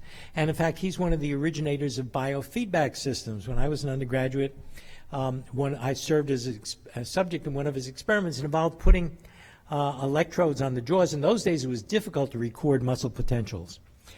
And one of the tasks was you had a meter there that was showing how tightly you were closing your muscles, and the idea was to get the needle down as low as possible. And that was one way of teaching muscle relaxation because you're getting feedback for your muscle tension. And it turns out that that has consequences. I had a problem of bruxism, which is, grinding your teeth. Doing that made a difference. So, and I had the very fortunate thing of learning that real quick, very simply, while those things were kind of new and being studied. So Hefferlein was doing those kinds of things, and he was also the guy who was teaching courses in what would in other places have been called abnormal psychology, but it was called behavior pathology, and would discuss psychiatric, the abnormal psych course in most psychology departments is a pretty popular course in terms of contingencies, in terms of ways in which we come to think about it. And there were the beginnings of experiments on taking humans who have who are not showing the behavior that most people show. And so there was the operant conditioning of a vegetative human organism published by Fuller in 1949, which is the beginning of people taking contingencies and taking them to human organisms where the people had never done things like this before. And these were the kind of preliminaries, because what are we going to do with these other kinds of cases where we find it hard to make contact with people? But along with that was the beginning of this talk. These folks are talking about the control of behavior. Do you really want your behavior controlled? That's the kind of thing fascists do. You got to watch out for these folks. They're going to do bad things. You get the rumblings of what's going to be a recurrent kind of thing against which behavior analysts had to push back. You know, Skinner and Walden too was sitting up on the hill, and he was secretly controlling all the folks there. It was actually Fraser, but that was the name of the character in the book. So anyway, here's the cover of that's my own copy still. And here's a picture of Nat and Fred. I've got to show them. They were, I took experimental psych with Nat. And now we're into the 50s. What's going on in the 50s? There's the Korean War, the Cold War, Sputnik, the space race. Computers are beginning to be heard about because, you know, it was during World War II that Bletchley Park and the decoding of the U-boat codes and all of that stuff was going on. And then during that year, also during that decade, the Dien Bien Phu Falls, who knew where that would go? That was a precursor of what later would become the Vietnam War. So it's a complicated environment. I'm going to say in a little bit why the Cold War stuff and the Sputnik stuff matters. But what else is going on? Skinner completes his PhD in Columbia on avoidance learning. And so avoidance was always a problem because if the rat presses the lever and nothing happens, that's supposed to be what's reinforced. The rat doesn't press the lever, the shock is delivered. So you avoid the shock by pressing the lever. Well, there were all kinds of people worrying about, well, what kind of stimulus is the rat got some internal stimuli they're doing this. It turns out that over time, you study avoidance has all kinds of interesting properties. The most important eventual later application was to help us understand why it's so hard to get people to get immunizations or take preventive steps or to keep on taking that antibiotic even though you don't have any symptoms anymore, because you do it and nothing happens. The only time something bad happens is if you don't do it. We know it's very, very hard to teach rats to avoid. We shouldn't be surprised that it's hard to teach people too. But in those days, people weren't thinking that far ahead. Let's figure out what the rats are doing first before we worry about what the people are doing. Sidman goes on to publish Tactics of Scientific Research, which became an essential book for talking about the style of doing operant experiments. Skinner publishes his Science and Human Behavior. One special thing in Science and Human Behavior, well, two special things. One is he's talking in a very different way. He's talking to an undergraduate audience. He's not presenting data. And his writing style changes dramatically. Remember I mentioned earlier that in the 20s and the 30s, the model science for psychology was physics. This is the point at which suddenly you see that the model science for psychology is biology, because Skinner is starting to make analogies with biology. And as far as I can tell, the very first place where Skinner ever talked about the parallels between Darwinian selection and operant selection is in a paragraph in this particular book, Science and Human Behavior. So those kinds of things are happening. A big decade.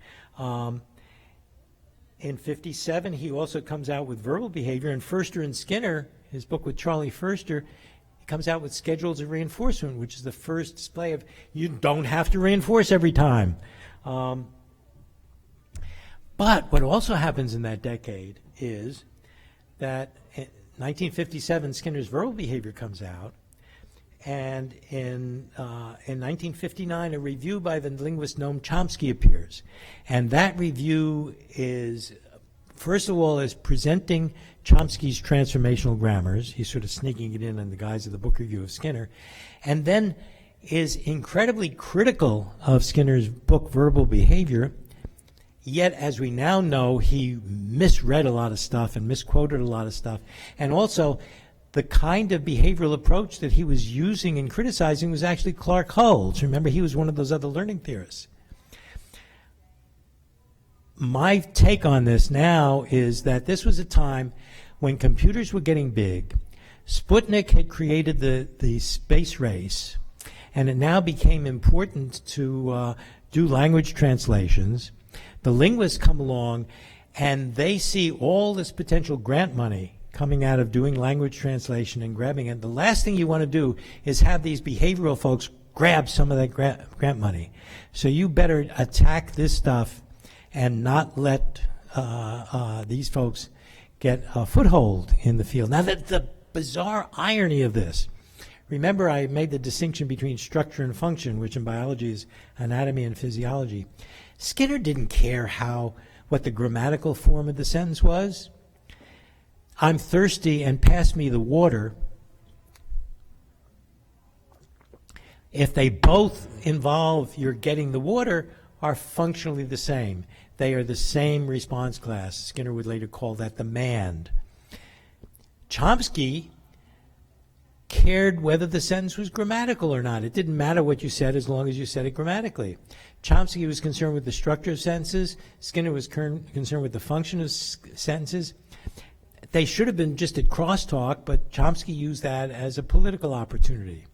Later, Chomsky would also use Skinner's Beyond Freedom and Dignity to call Skinner a fascist, so there was obviously a political dimension of all of this.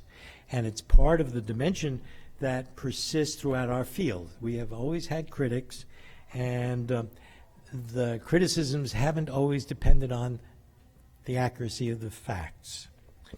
So, in the 50s, behavior analysis establishes roots at Harvard and Columbia. It begins to branch out. The Pigeon Lab produces new generations. You have Don Blau doing work on animal psychophysics, looking at asking pigeons whether or not they can see stimuli. Morse and Herrnstein work on schedules of reinforcement. Nate Azrin's doing work on punishment.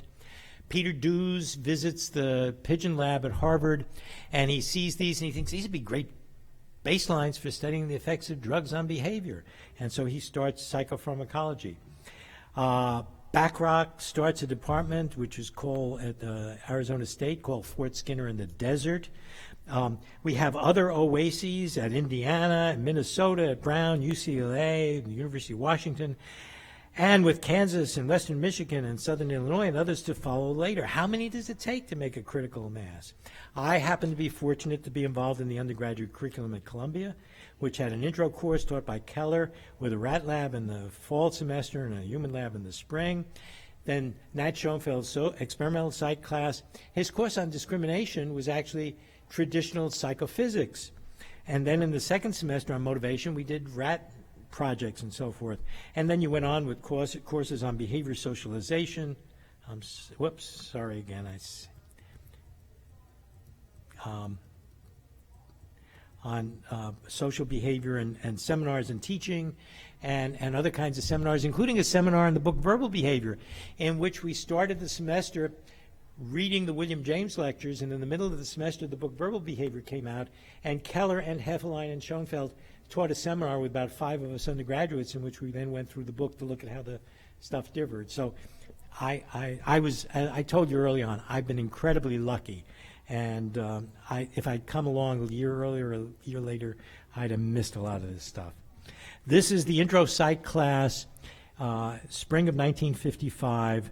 This is Nat Schoenfeld talking to a student. This was my lab partner. This is Fred Keller.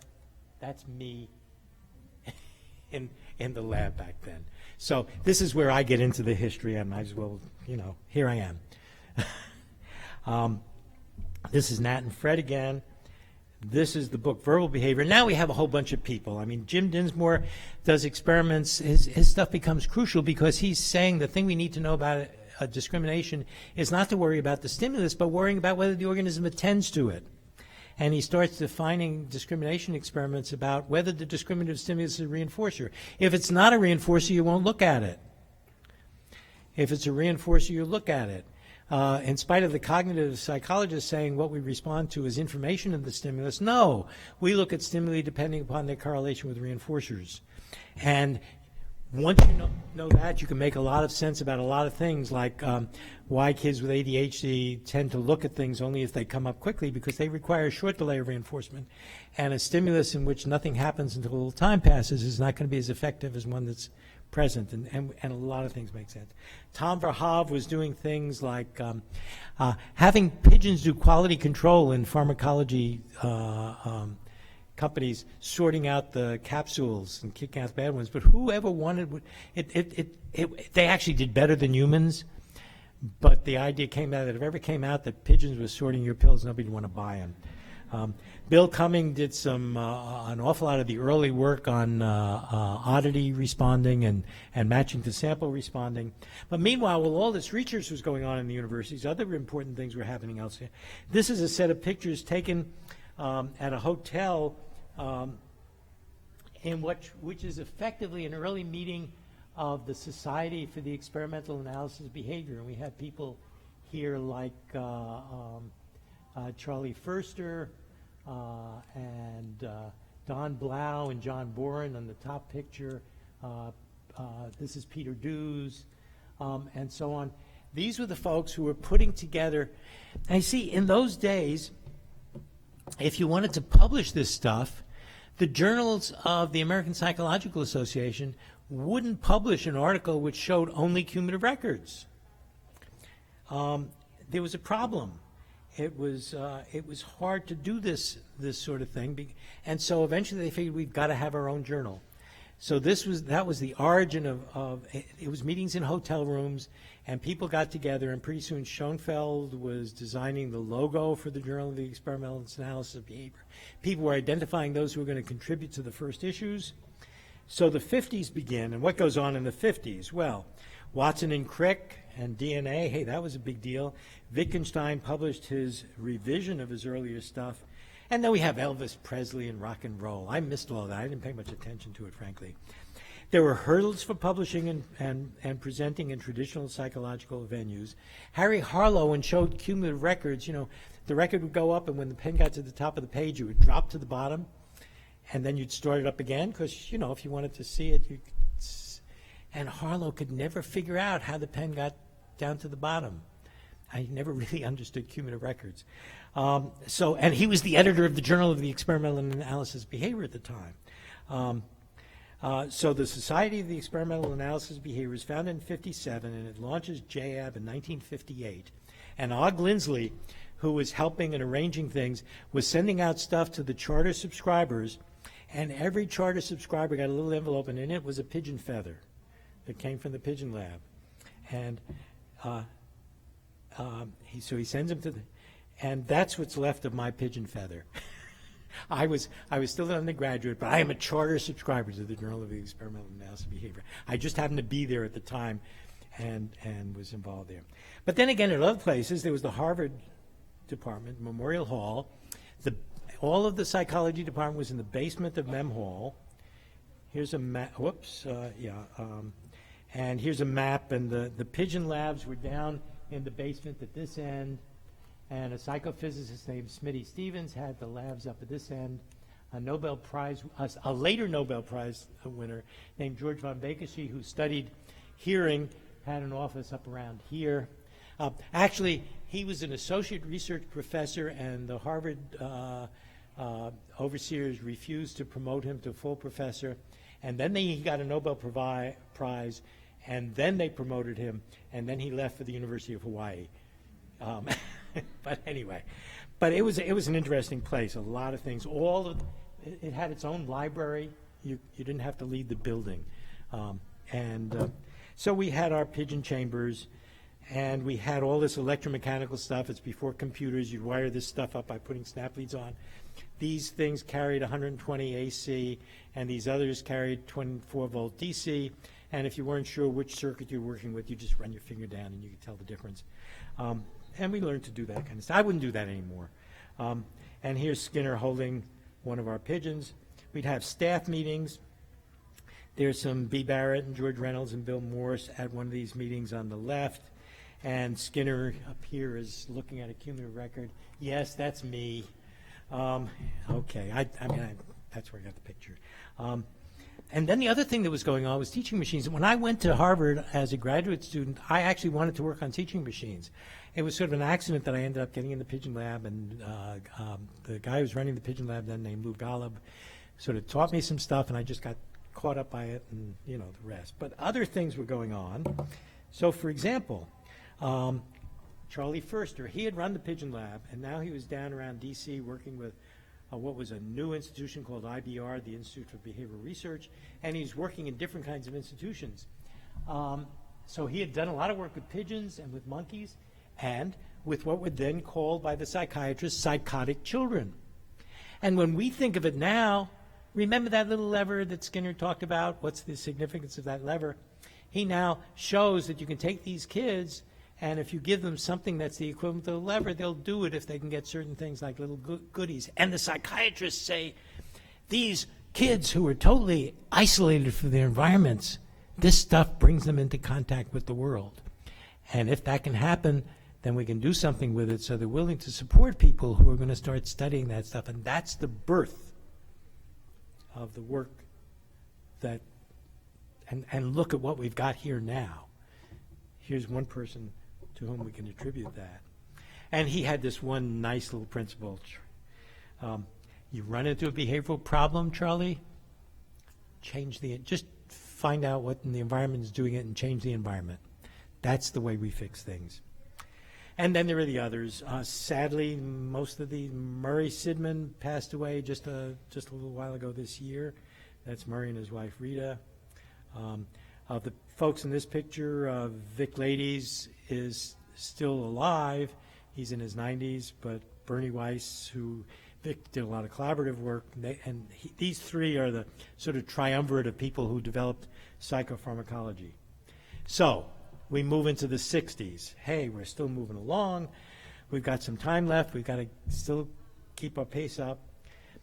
More national and international history plays itself. How complicated the world starts getting.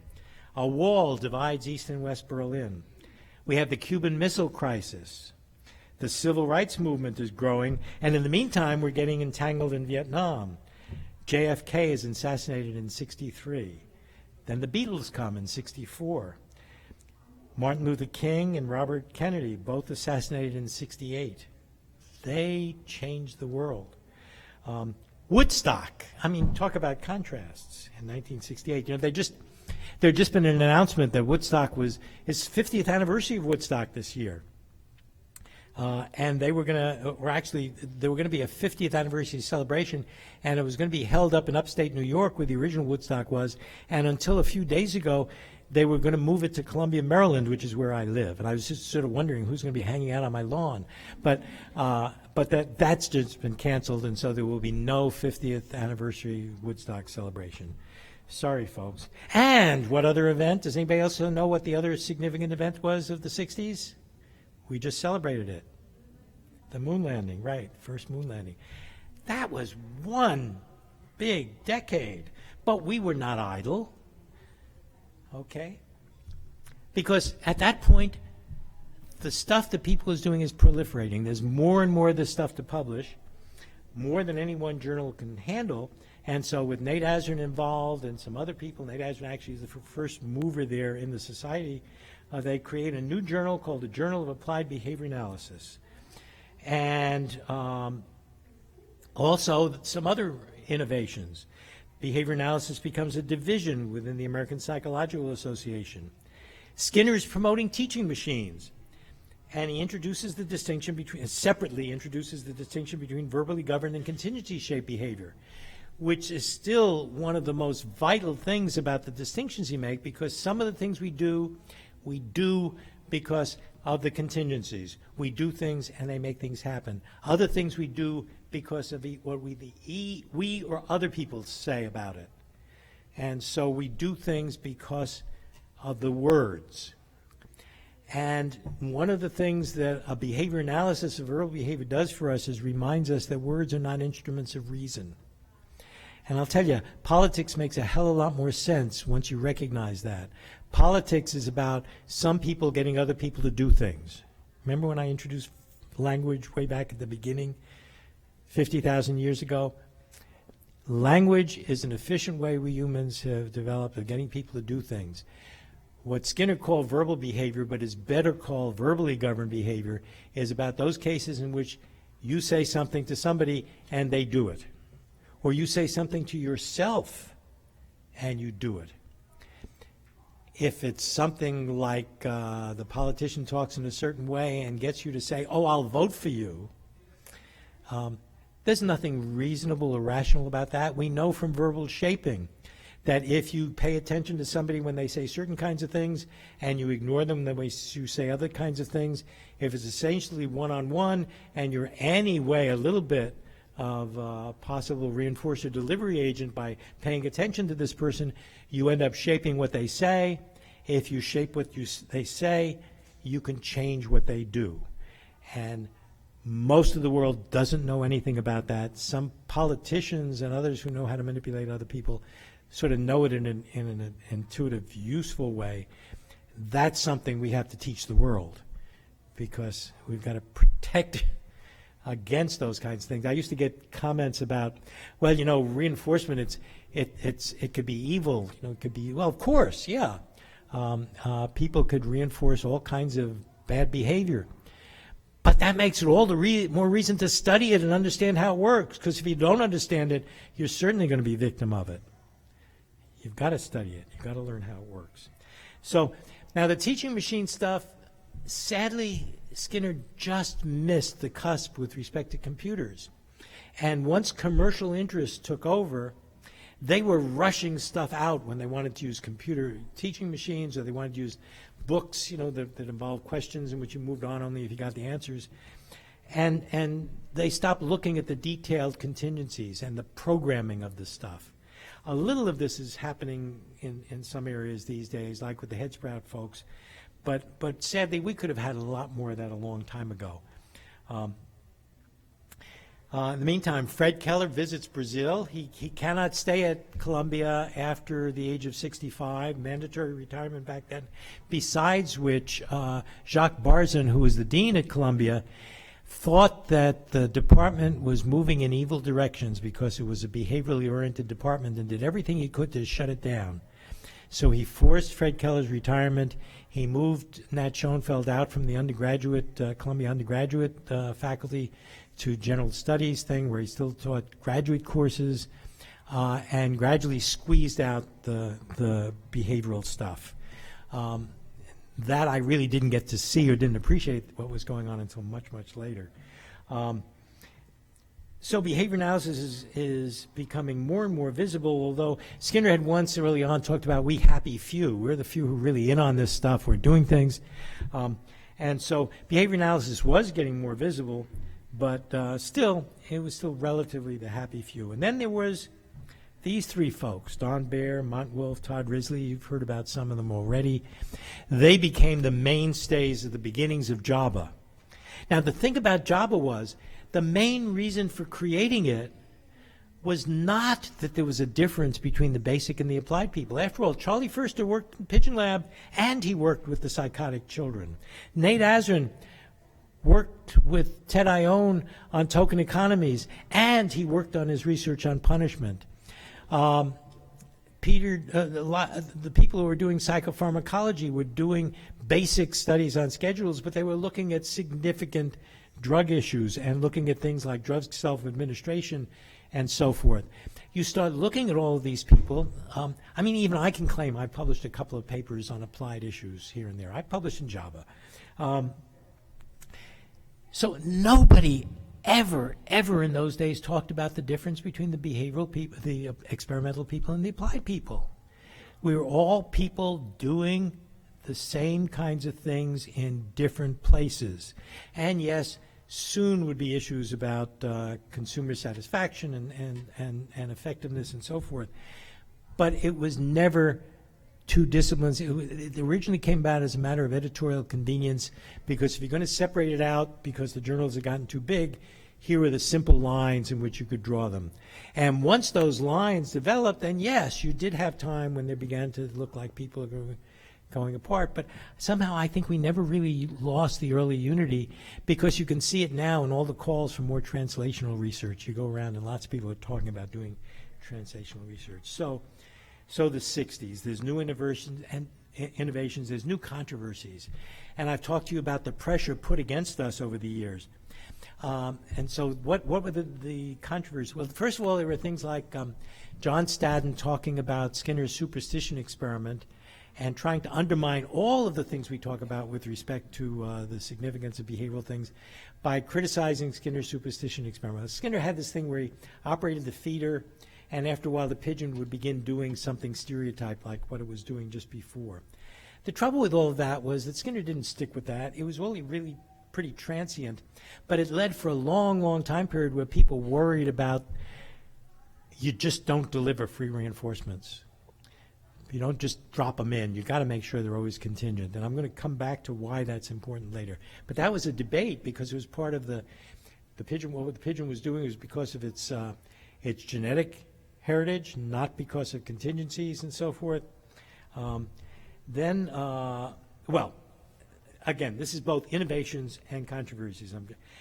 Bijou, Bear, Wolf, Risley, they're doing modeling, prompting, fading. They're doing all of these experiments in school systems, all these things with kids. Förster is now coming up with a behavioral way of talking about autism as he does more work with these kids. Premack has been addressing the question of this business of how do you tell why did this response increase? Because it was reinforced. How do you know it was reinforced? Well, because the response increased. There's all this stuff about this being totally circular definition. What Premack did was noticed that what the reinforcer does is presents an opportunity for behavior. It's not the food pellet that matters so much, it's that the rat eats the food pellet. And so he starts looking at the probability of the response that's reinforced, in this case, the lever press, and the probability of the response for which the reinforcer provides an opportunity, in this case, eating. And he does experiments like, if the rat drinks, it will have access to a food pellet. It'll have an opportunity to eat.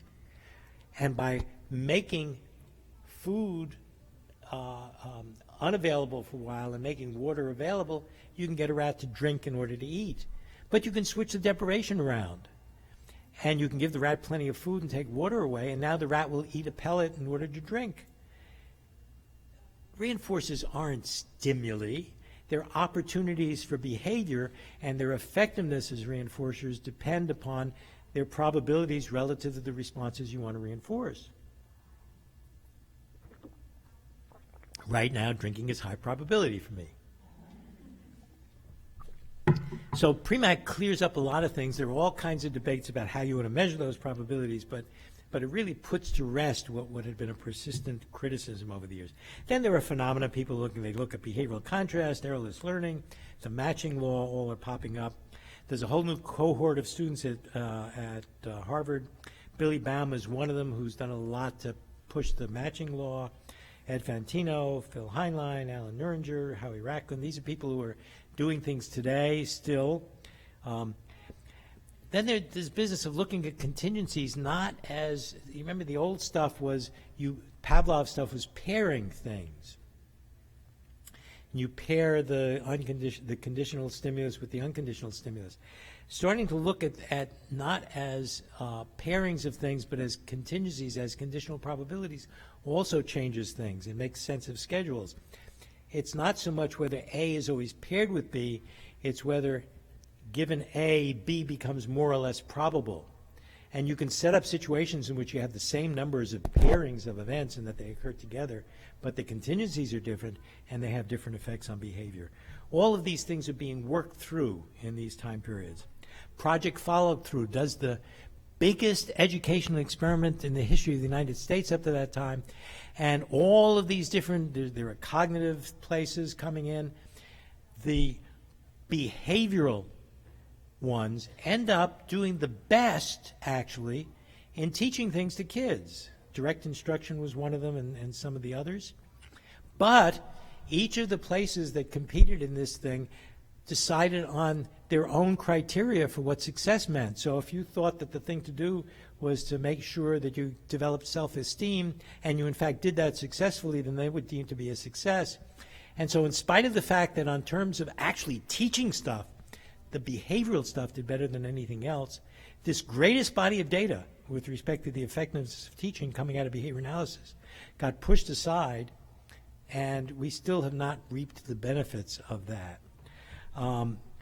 Tony Nevin shows how signal detection can be applied to things. Here's Gold Diamond. There's another case of a basic researcher also doing applied stuff and some of the beautiful work that Gold Diamond has done. Timeout. Talk about one of those things that stabs you in the back.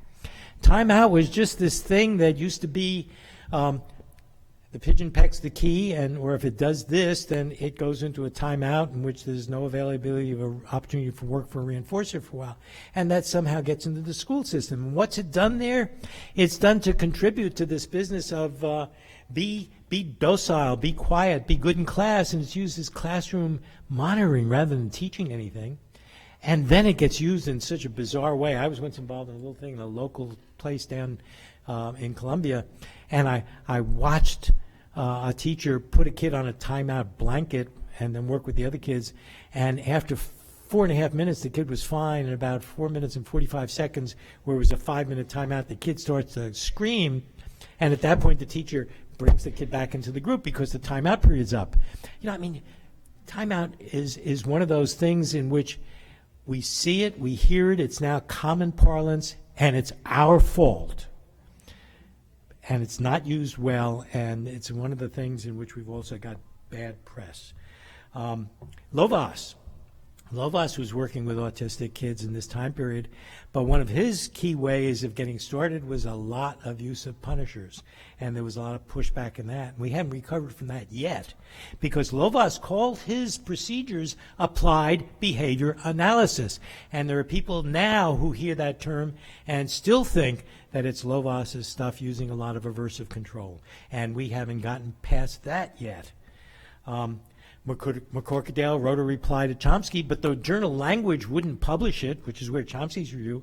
It was published eventually, but it was published in the Journal of Experimental Analysis of Behavior.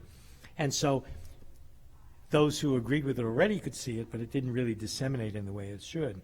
And then there was all this controversy on constraints of learning, in which Marty Seligman and this guy Garcia started criticizing behavior analysis because behavior analysis didn't make enough acknowledgement of inherited characteristics of behavior. Yet, Skinner had done an awful lot to talk about relations between ethological behavior and other kinds of behavior. So there again, it was bad press. I'm showing you this one, which is I own an Azrin in '65, and this was about measuring the behavior of psychotics, institutionalized psychotics, but it actually is a beautiful experimental example. Remember I mentioned superstition just a few moments ago. The idea was you don't deliver, if you want to get rid of behavior, the message that most people got out of the introductory psych course is if you see behavior you don't like, you don't reinforce it. So if your child is crying at the checkout counter, you don't reinforce that. You let the child continue to holler, because the last thing you want to do is reinforce that behavior. Okay? Now, the kid's hollering because a reinforcer that sometimes has been available isn't there. And so our message was, if you've got problem behavior, take away the reinforcers. And part of that was the belief that if you delivered free reinforcers through superstition, that would keep the behavior going. Well, here's what they did. They had these two sets of conditions in which they had reinforced behavior going, and they took the reinforcers away, and the behavior decreased. But they also had another procedure in which they simply gave free reinforcers, and the behavior actually decreased more. Organisms learn when their behavior isn't doing anything. And I learned this indirectly, and here's a case where the direction from applied to basic goes both ways. I was doing an earlier version of what is now my ABC's book, in the book called Learning, and my colleague Elliot Shimoff was telling me, Charlie, you don't have enough human examples. So I went to Java and JAB, and I tried to find, in place of a pigeon example of an extinction curve, I tried to find a human example, and I couldn't find one. I finally ended up talking to Willie DeLeon, who's working at Kennedy Krieger, and he says, well, yeah, we don't use extinction. We throw in free reinforcers, or we use alternative reinforcers, because if you just extinguish, you get all this aversive stuff. And this kid, and so the applied folks weren't using it. They were using this kind of stuff. And but that hasn't gotten out there enough. There's still a lot of people who believe it's really terrible to see this behavior go on, and you mustn't reinforce it if you don't like it. Well, I'm going to skip past a little stuff, because otherwise during all this time, our vocabulary is evolving. Do you reinforce the organism, or do you reinforce the response? It's always better to say you reinforce the response, because then you've got to be specific about what you're doing. You can be ambiguous when you just say, I reinforced the child. Well, what was the child doing when you did that?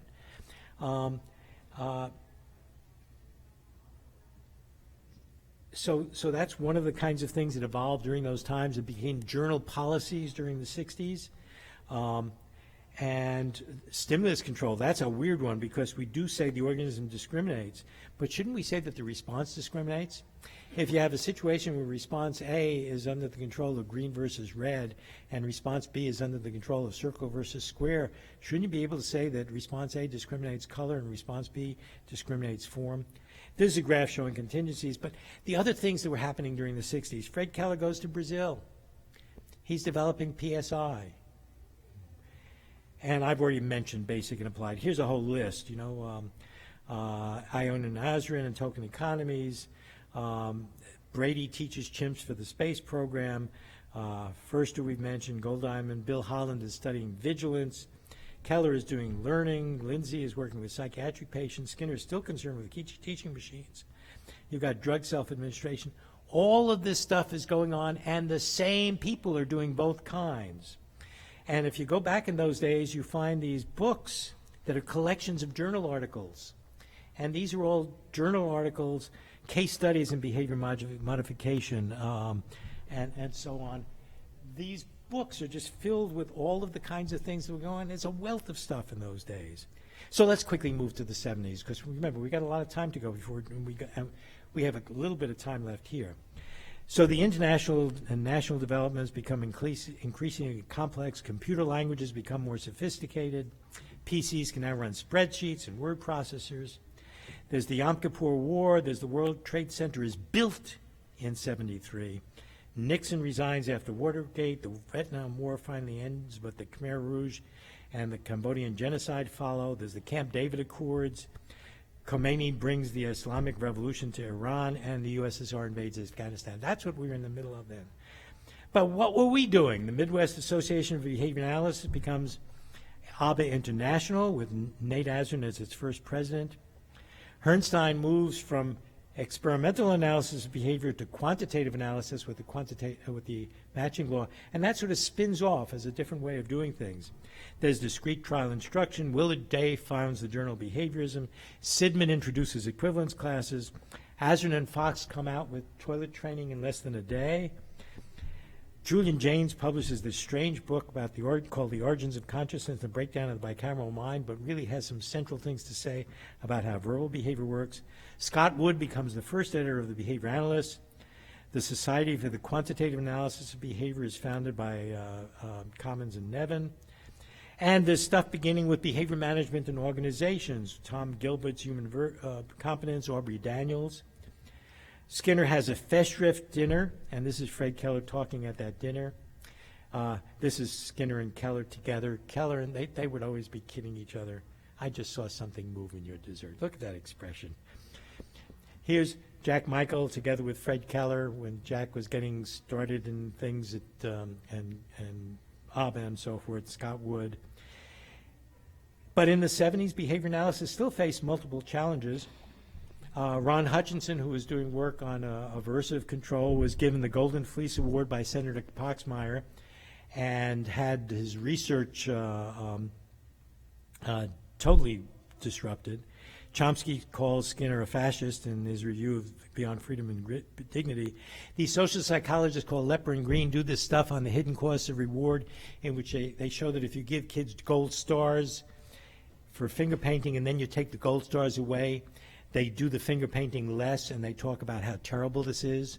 And it gets onto Oprah Winfrey, and teachers coming out of teachers' colleges on the basis of this are taught that you really shouldn't use artificial reinforcers in the classroom, as if kids come so that they're intrinsically built so that when they see this funny shape on the thing, it's going to be reinforcing to call that an A.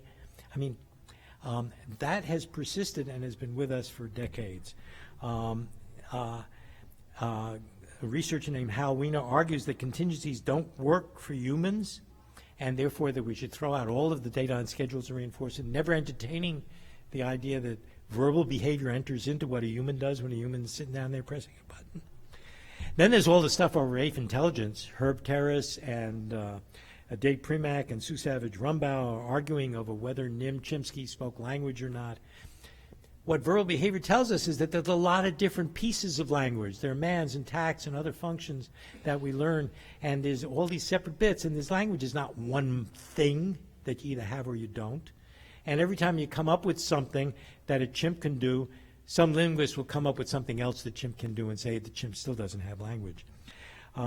Ed Taub was a guy who was working with deafferented monkeys, and PETA set him up and had his lab closed down. He's now back in business, and the work he does is actually really important for people who have had spinal things, and now when they can regrow things. But in the 80s, he had a terrible time. So I say here, is behavior analysis going through its own analog of the eclipse of Darwinism? Things look pretty dark in the 70s with all these things going on. In the 80s, more is happening. We've got the Iran-Iraq war. Britain goes to the Falklands and fights Argentina. The Marcos regime collapses. Chernobyl came so close to wiping out Eastern Europe, but they, because of what they did in the first 3 days, but it was a big deal, and it's probably because of Chernobyl that Gorbachev actually later changed his position and was involved in initiating perestroika and glasnost. Lech Walesa co-founds the Solidarity movement. Islamic fundamentalists are rising. The Berlin Wall comes down. And Dustin Hoffman stars an autistic savant in the movie Rain Man. And autism is suddenly there in the public, and people are seeing it again. But I don't think there was any applied behavior analysis in Rain Man as I remember it. So, what do we have in the 80s? Here, I'm going to give you a whirlwind tour. We have maximizing and matching and generalized matching and meliorization and activation and coupling and self-control and procrastination. We have volition and molar versus molecular and behavior extended over time. We have equivalences and frames satisficing, optimizing, adduction, reinforcer specificity, and reinforcer classes. We have fluency and discounting. We have emergence and correspondence and joint attention and joint control. Don't mix them up. Function altering stimuli, resonance, verbal governance. A lot is happening. The applications proliferate. They get harder to keep up with. Autism treatment comes of age. Now we begin to have people really working with kids and doing something. We have the expansion of functional analysis with Brian Iwata's stuff and functional communication training by Carr. We have the founding of the Cambridge Center for Behavioral Studies. Mark Sundberg starts the publication of the analysis of verbal behavior. There's a special project in the behavioral and brain sciences where Skinner's papers are published with commentaries, and Skinner's replies to those commentaries. Chomsky refused to participate in any of that. And when the editor of that volume talked to Chomsky about it and said, well, Noam, why didn't you contribute to that? And he said, well, when I did the reviews before Skinner was dangerous, Skinner's not dangerous anymore. He was wrong. Karen Pryor came up with Don't Shoot the Dog as doing clicker training. People are beginning to learn about contingencies through clicker training. Steve Hayes has introduced relational frame theory. He's argued for its priority and independence, but that's another one of the things I regard as a spin-off. We don't have to follow all the things that spin off from behavior analysis. I don't see it as part of the mainstream of behavior analysis. Here's the Fred Keller School is doing teaching. That's Doug Greer in the back. There's Fred Keller and Ellie Reese. There's Fred Keller and Daisy de Souza from Brazil.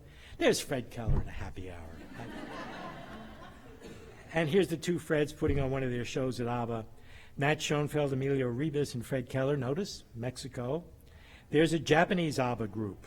Okay, there's Masayo Sato's in the back holding his glasses, and Naoko Sugiyama is up front, and other people there. And so we can have Mexico and Norway and Iceland and Japan and probably other folks out there. I don't have somebody from China in the picture, but but I do in the audience. So the 1980s draw to a close. B.F. Skinner is diagnosed with leukemia. He talks about it on NPR. He says, well, if you must have a terminal disease, it might as well be leukemia. They change your blood and you're okay. I always knew I was going to die. Now I know about when. And he goes on, it's a remarkable thing to listen to. He was very frank about it. So it's the end, we get into the 1990s. It's the end of a century, the end of a millennium besides. Iraq invades Kuwait, sparking the Gulf War. East and West Germany reunite. Nelson Mandela comes out of prison in 1990, and by 1994 he's the president of South Africa. The Soviet Union collapses. There's a genocide in Rwanda. The Taliban takes over and imposes Islamic rule in Afghanistan. India and Pakistan are testing nuclear weapons. And we've got smartphones and search engines and connections without wires and Wi-Fi and the internet. And we've got nearly the completion of the human genome. And in the 1990s, we have endings.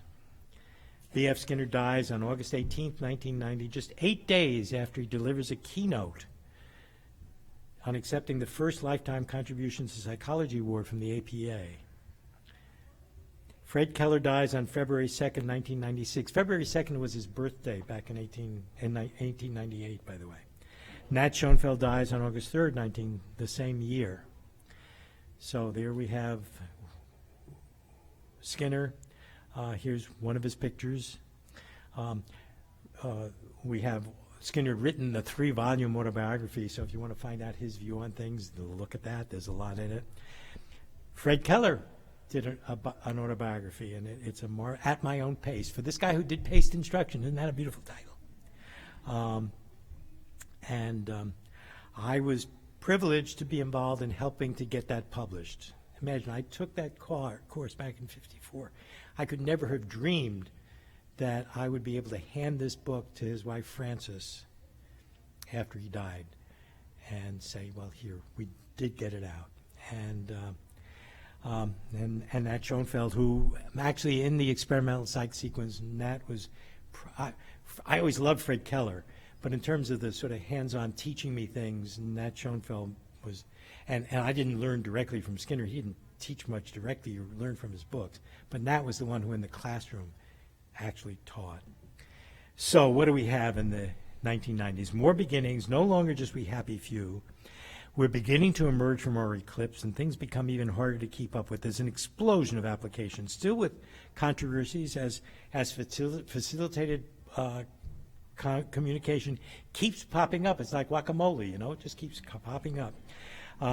But there's still the 1998 founding of the BACB with the Behavior Analysis Certification Board. It's hard in this context to think it's that recent, just very end of this century we're talking about. That Jerry was central to all of that. Behavior analysis, independent programs emerge, programs that are not parts of other departments. One collaborative example, in 1999, we accepted our first program into the ABA MA track at UMBC, which was set up in collaboration with Kennedy Krieger. Just got it in at the end of the century. And I've got to say this quickly because we've got just 15 minutes left. This was inspired by a conference that Mike Cataldo held at Kennedy Krieger. I was invited to that Congress. It was early in this century, a few years into this new century, and Mike had invited back all of the people who had done postdocs at Kennedy Krieger. And there were a whole bunch of names of people I knew, and I was kind of astonished by seeing some of them there. I was the only person who was not one of those postdocs, and the reason I was invited was because of this joint new ABA-MA program. We had worked that out and talked about the contingencies working both ways. Well, the folks at Kennedy Krieger would have an opportunity to teach They will also have students working now on the units that they didn't have to hire off the streets. The UMBC would get tuition money because Hopkins had this tuition remission. There were all these things to work out the things so that the contingencies worked in a mutual bidirectional way. So I got invited to this conference, and Mike is giving a talk about what's happened with these postdocs over the years. And at one point he puts up a picture just of the United States. I don't know what it would look like if he had done the world, but it was just of the United States. And all of the states that had at least one postdoc who had been through the Kennedy-Krieger postdoc were colored one color, and the states that did not have a Kennedy-Krieger postdoc working there were another color. It was something like 47 out of the 50 states had a Kennedy-Krieger postdoc, and I thought, this is an explosion of stuff. And it was in talking about that kind of thing that Vic Ladies and I came to the conclusion that if you're talking about the evolution of a science, remember that's the main title, that the evolution of a science is not that this theory became dominant or that theory became dominant. It's that the science has a technology, and the technology is being implemented. And we have been living through the explosion of that. And this business that we've got the applied people and the basic people, and they don't talk to each other, is nonsense. And there are some people who seem to like to foment those kinds of things within organizations where there have been some things. Now we've got translational research, but so the symbiotic relationship between the basic and the applied stuff continues. So maybe Pasteur was right. Pasteur said, there does not exist a category of science to which one can give the name applied sciences. There are sciences and the applications of science bound together as the fruit of the tree which bears it. Or, more briefly, there are no such things as applied sciences, only applications of science. Now, I mean, here we got Pauline Horn and Fergus Lowe from Bangor in Wales. This is Tony Nevin, who passed away just a recent while ago, Bud Mace. Phil Heinlein, Mark Branch, Lanny Fields, and Alan Nuringer. Here's Vic Ladies and Peter Colleen and Celia Gershenson. And then, I told you, I was worried about leaving people out. Okay, I mean, here we go. Who do you want to identify? You've got, I can start. There's Mike Cataldo, there's Aubrey Daniels, and then Murray Sidman, there's Sid Bijou. There's B. Barrett, there's Nate Azrin. They're all not with us anymore. Just run through this list and you just see, and I only got 50 into this slide. There's Bill Verplank down there. And I've left out a lot. So we're no longer happy for you. If you want to find out about some of these people, the Cambridge Center just came out with a series of books which are brief memoirs of a lot of people, which is kind of fun to look at. But so much for our behavior in the 20th century. Now, here we are with its consequences. We've got the 21st century. You remember the beginning of the 21st century? Everybody was worried whether this Y2K thing would crash everybody's computers because the computers weren't set up for years beyond having the last two digits. We survived it. But where do we go from here? As subgroups go spinning off in different directions, we needn't feel compelled to pick winners or losers. We who still call ourselves behavior analysts, whether we're basic, whether we're applied, whether we're both, we're all winners. We're here. We're still doing this stuff. The translational research was there right from the very beginning when Thorndike started to go to do things in education. Behavior analysis, we've got these new programs. It's gotten to the point where it can exist on its own outside of psychology and other departments. It's our science now. Thank you.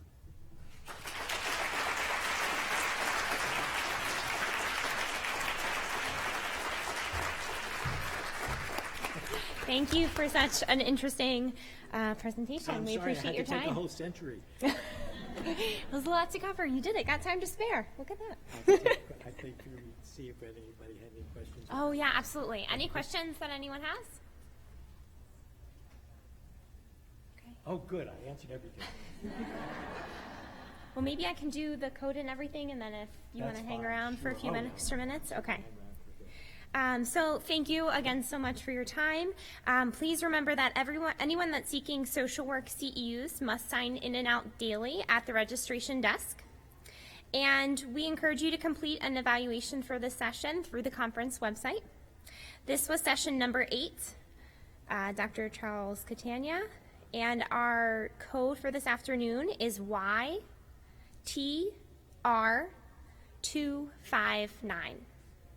Again, YTR259. Anyone need me to repeat that? I don't need that. All right. All right, thank you so much. Is that correct?